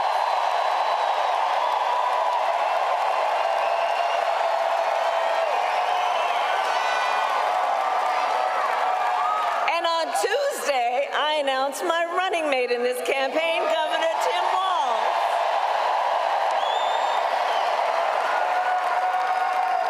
And as you all just heard, Tim has a great record as governor of the great state of Minnesota. And to those who know him best, Tim goes by a few more titles besides governor.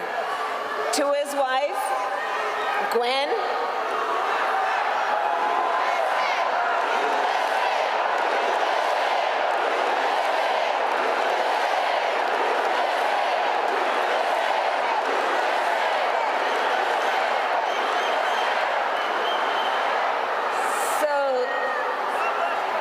thank you.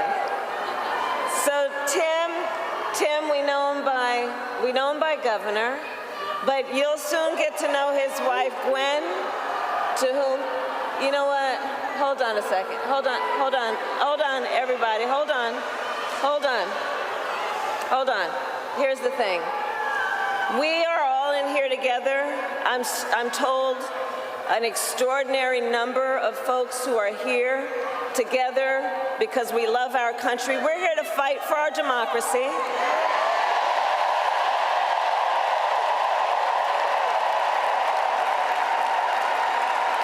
Which includes respecting the voices that I think that we are hearing from. And let me just say this on topic of what I think I'm hearing over there. Let me just speak to that for a moment, and then I'm going to get back to the business at hand.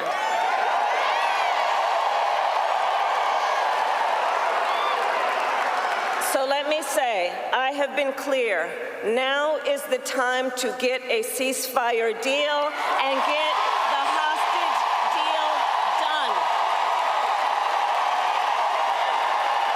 Now is the time. And the President and I are working around the clock every day to get that ceasefire deal done and bring the hostages home.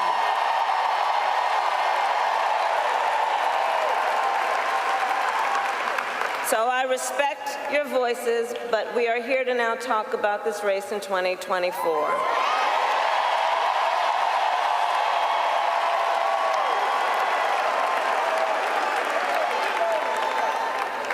So, Tim Walz, so let's just say this.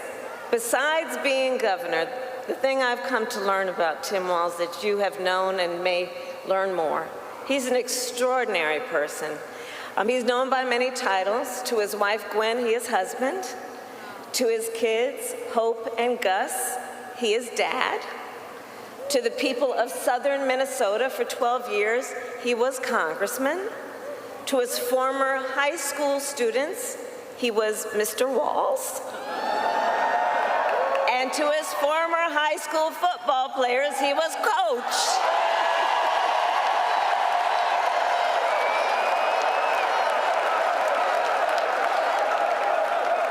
And in 88 days, the nation will know Coach Walz by a new title. Vice President of the United States.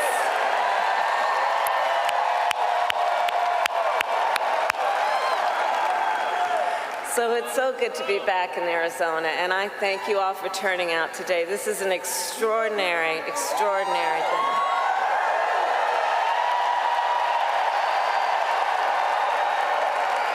And Arizona, I'll also say this, as exciting as this is, we cannot lose sight of a really important fact. We are definitely running as the underdog. We are the underdog. We are out in great numbers, but we got a lot of work to do. And this is going to be hard work, but I know we like hard work. Hard work is good work for all of us. Hard work is good work. And we will do it with joy. And I know we are all clear about what we are up against. As many of you know, before I was elected vice president, I was an elected United States Senator. Before that, I was an elected Attorney General, and before that, an elected District Attorney.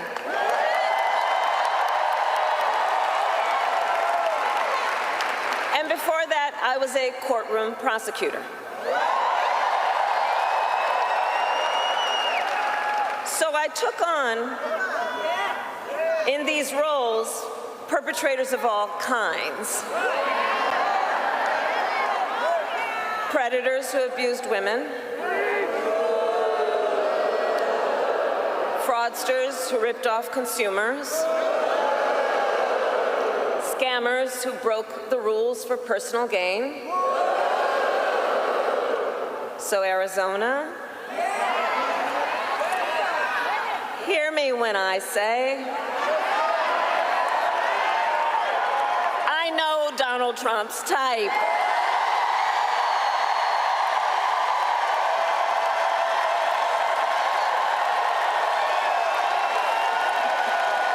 I do. In fact, I've been dealing with people like him my entire career. For example, as Attorney General of California, I took on one of our country's largest for-profit colleges that scammed students. Well, Donald Trump ran a for-profit college that scammed students. As a prosecutor, I specialized in cases of sexual abuse. Well, Donald Trump was found liable for committing sexual abuse. As Attorney General, I held Wall Street banks accountable for fraud. Well, Donald Trump was just found guilty of fraud 34 counts.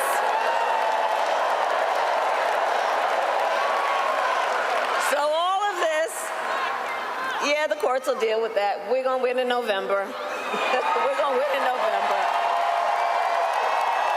We'll handle that too. So, but all of this is to say, in this campaign, I will proudly put my record against his every day of the week. Every day of the week.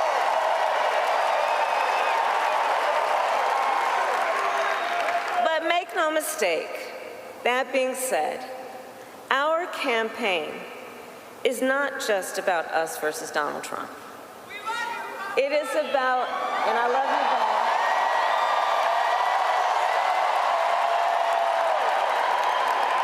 Our campaign is about two different visions for our nation. One, ours, focused on the future. The other, focused on the past. And Arizona, we fight for the future.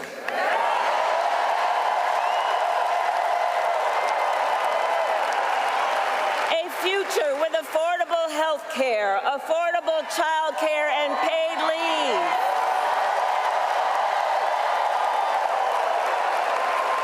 A future where we build a broad-based economy where every American has an opportunity to own a home, to start a business, to build wealth.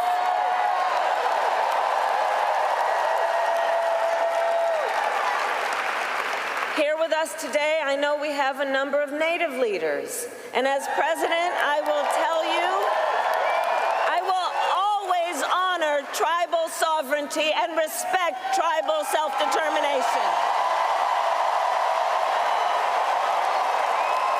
And fight for a future where every Native person can realize their aspirations and every Native community is a place of opportunity.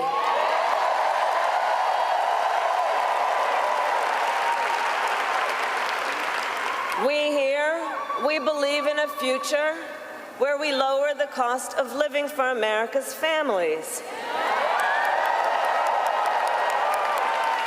so that they have the chance not just to get by, but to get ahead. Because look, while our economy is doing well by many measures, prices for everyday things like groceries are still too high. You know it and I know it. When I was Attorney General, I went after price-fixing schemes. And when I am president, I will continue that work to bring down prices. I will take on big corporations that engage in illegal price gouging. I will take on corporate landlords that unfairly raise rents on working families. I will take on big pharma and cap the cost of prescription drugs for all Americans.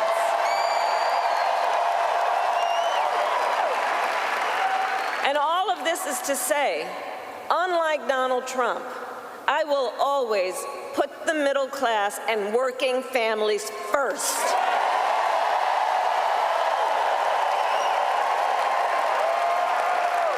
Because you see, Coach Walz and I know the middle class built the United States of America. And when the middle class is strong, America is strong.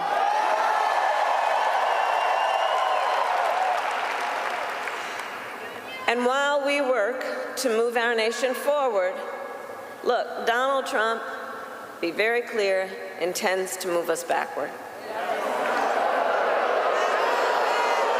Just look, and we're not going back.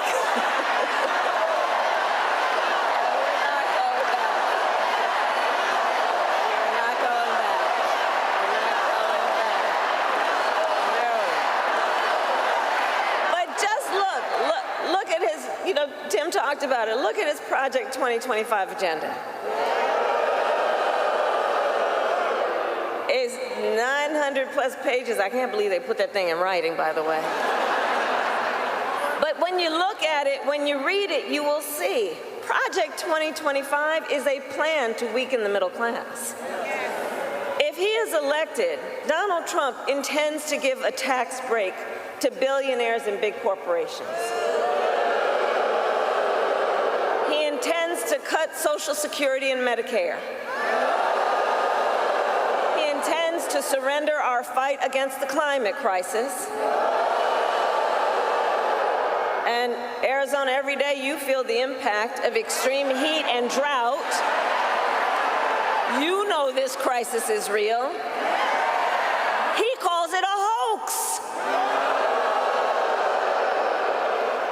And on top of all of this, if Donald Trump wins in November, he intends to end the Affordable Care Act. Take us back to a time when insurance companies had the power to deny people with pre-existing conditions. You remember what that was? Remember what that was? He won't win. You're right.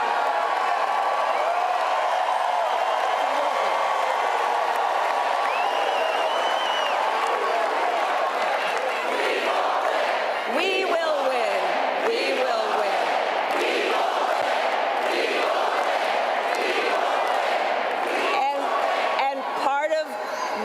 We are going to win is because we remember, and we are smart, and we know what's happening, and we're not falling for the gaslighting, and we're not falling for the okie doke.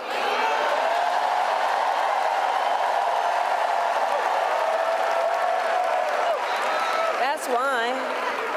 So look, America has tried so many of those failed policies before, and like we all know, we're not going back.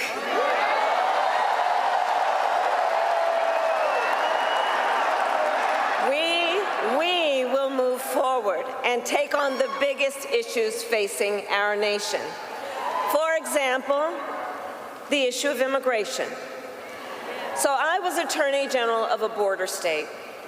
I went after the transnational gangs, the drug cartels, and human traffickers. I prosecuted them in case after case, and I won.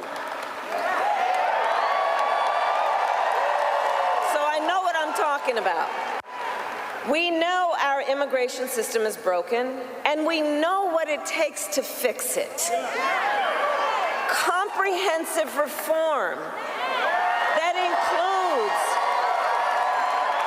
strong border security and an earned pathway to citizenship.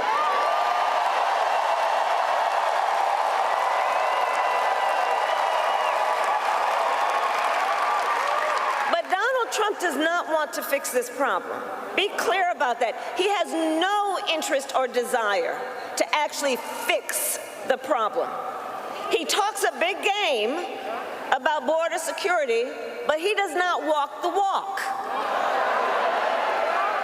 Earlier this year, everybody here knows, earlier this year we had a chance to pass the toughest bipartisan border security bill in decades. But Donald Trump tanked the deal.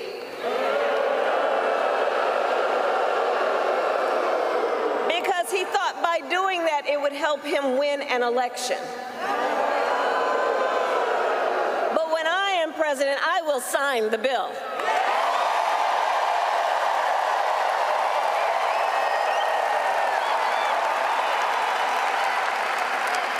So Arizona, ours is a fight for the future, and it is a fight for freedom. Across our nation, we are witnessing a full-on assault against hard-fought, hard-won freedoms and rights. The freedom to vote, the freedom to be safe from gun violence, the freedom to love who you love openly and with pride.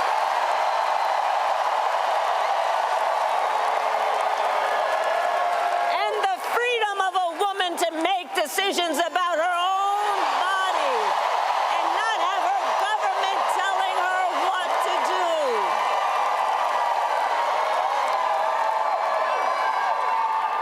And on that last point, understand how we got here. When he was president, Donald Trump handpicked 3 members of the United States Supreme Court with the intention that they would overturn and undo the protections of Roe v. Wade. And as he intended, they did. And now, in over 20 states in our nation, there is a Trump abortion ban. Many, like Arizona, with no exceptions even for rape or incest. And just yesterday, in a press conference, we got a fresh reminder of what Donald Trump's Project 2025 agenda would do. It would ban medication abortion in every state. But we are not going to let that happen because we trust women.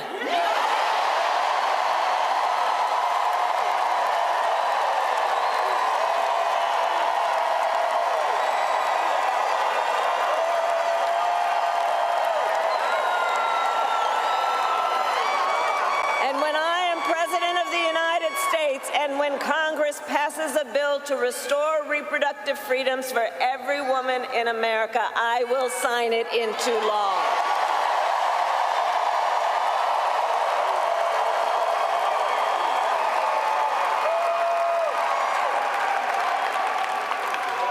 So listen, here's the thing that we all know.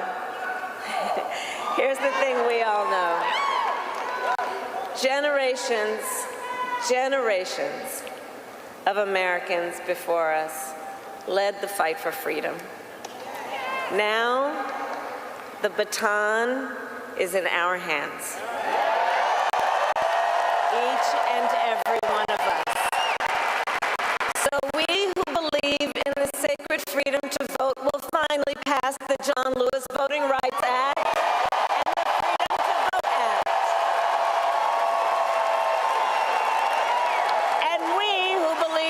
Freedom to live safe from gun violence will finally pass an assault weapons ban, universal background checks, and red flag laws. So much is on the line in this election. And understand, this is not 2016, and this is not 2020.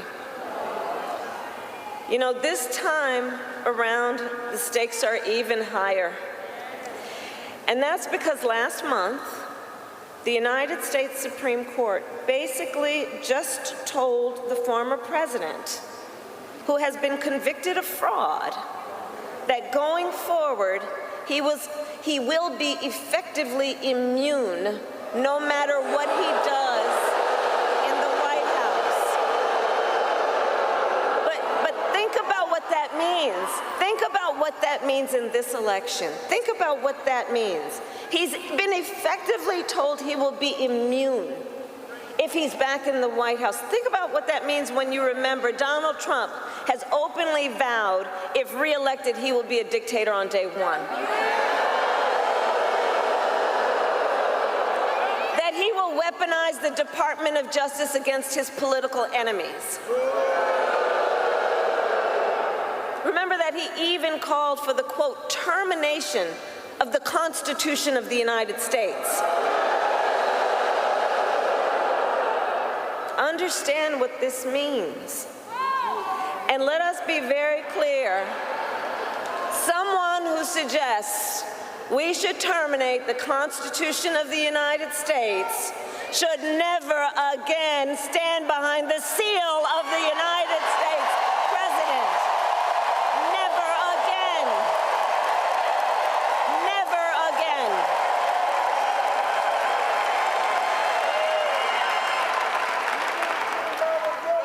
So Arizona, it all comes down to this. We are here because we love our country. We love our country.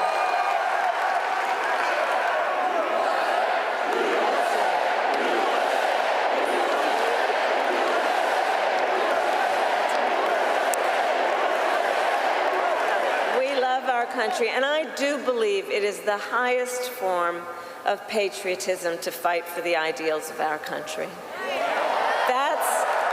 That's how we preserve the promise of America.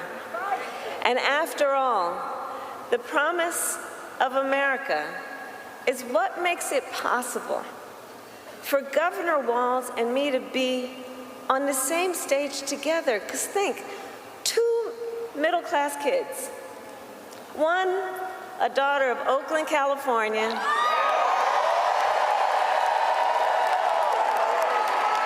who was raised by a working mother, had a summer job at McDonald's. The other, a son of Nebraska Plains who grew up working on a farm. Think about it. Only in America is it possible for them together to make it all the way to the White House. Only in America. Only in America.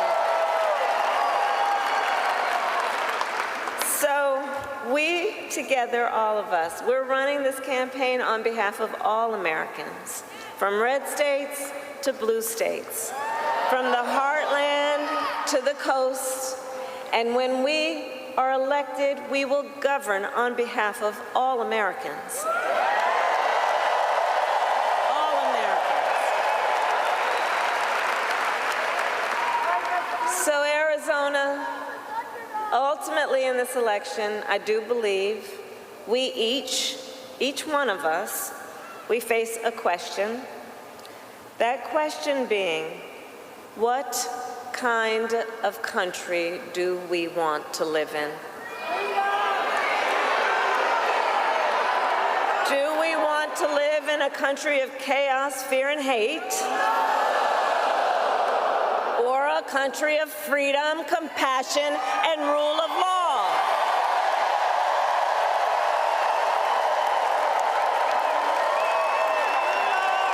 And the beauty of our democracy is that we each have the power to answer that question. Each one of us in a democracy has the power to answer that question. The power is with the people.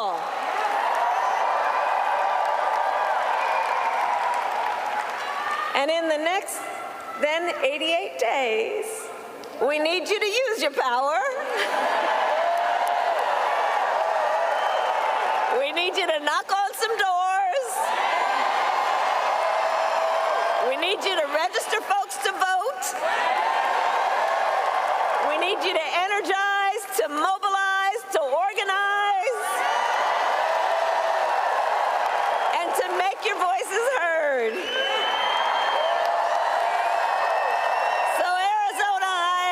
Are you ready to make your voices heard? Do we believe in freedom? Do we believe in opportunity? Do we believe in the promise of America? And are we ready to fight for it? And when we fight, we win. God bless you and God bless the United States of America.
Aaron Gilchrist is on the ground in Phoenix. Ryan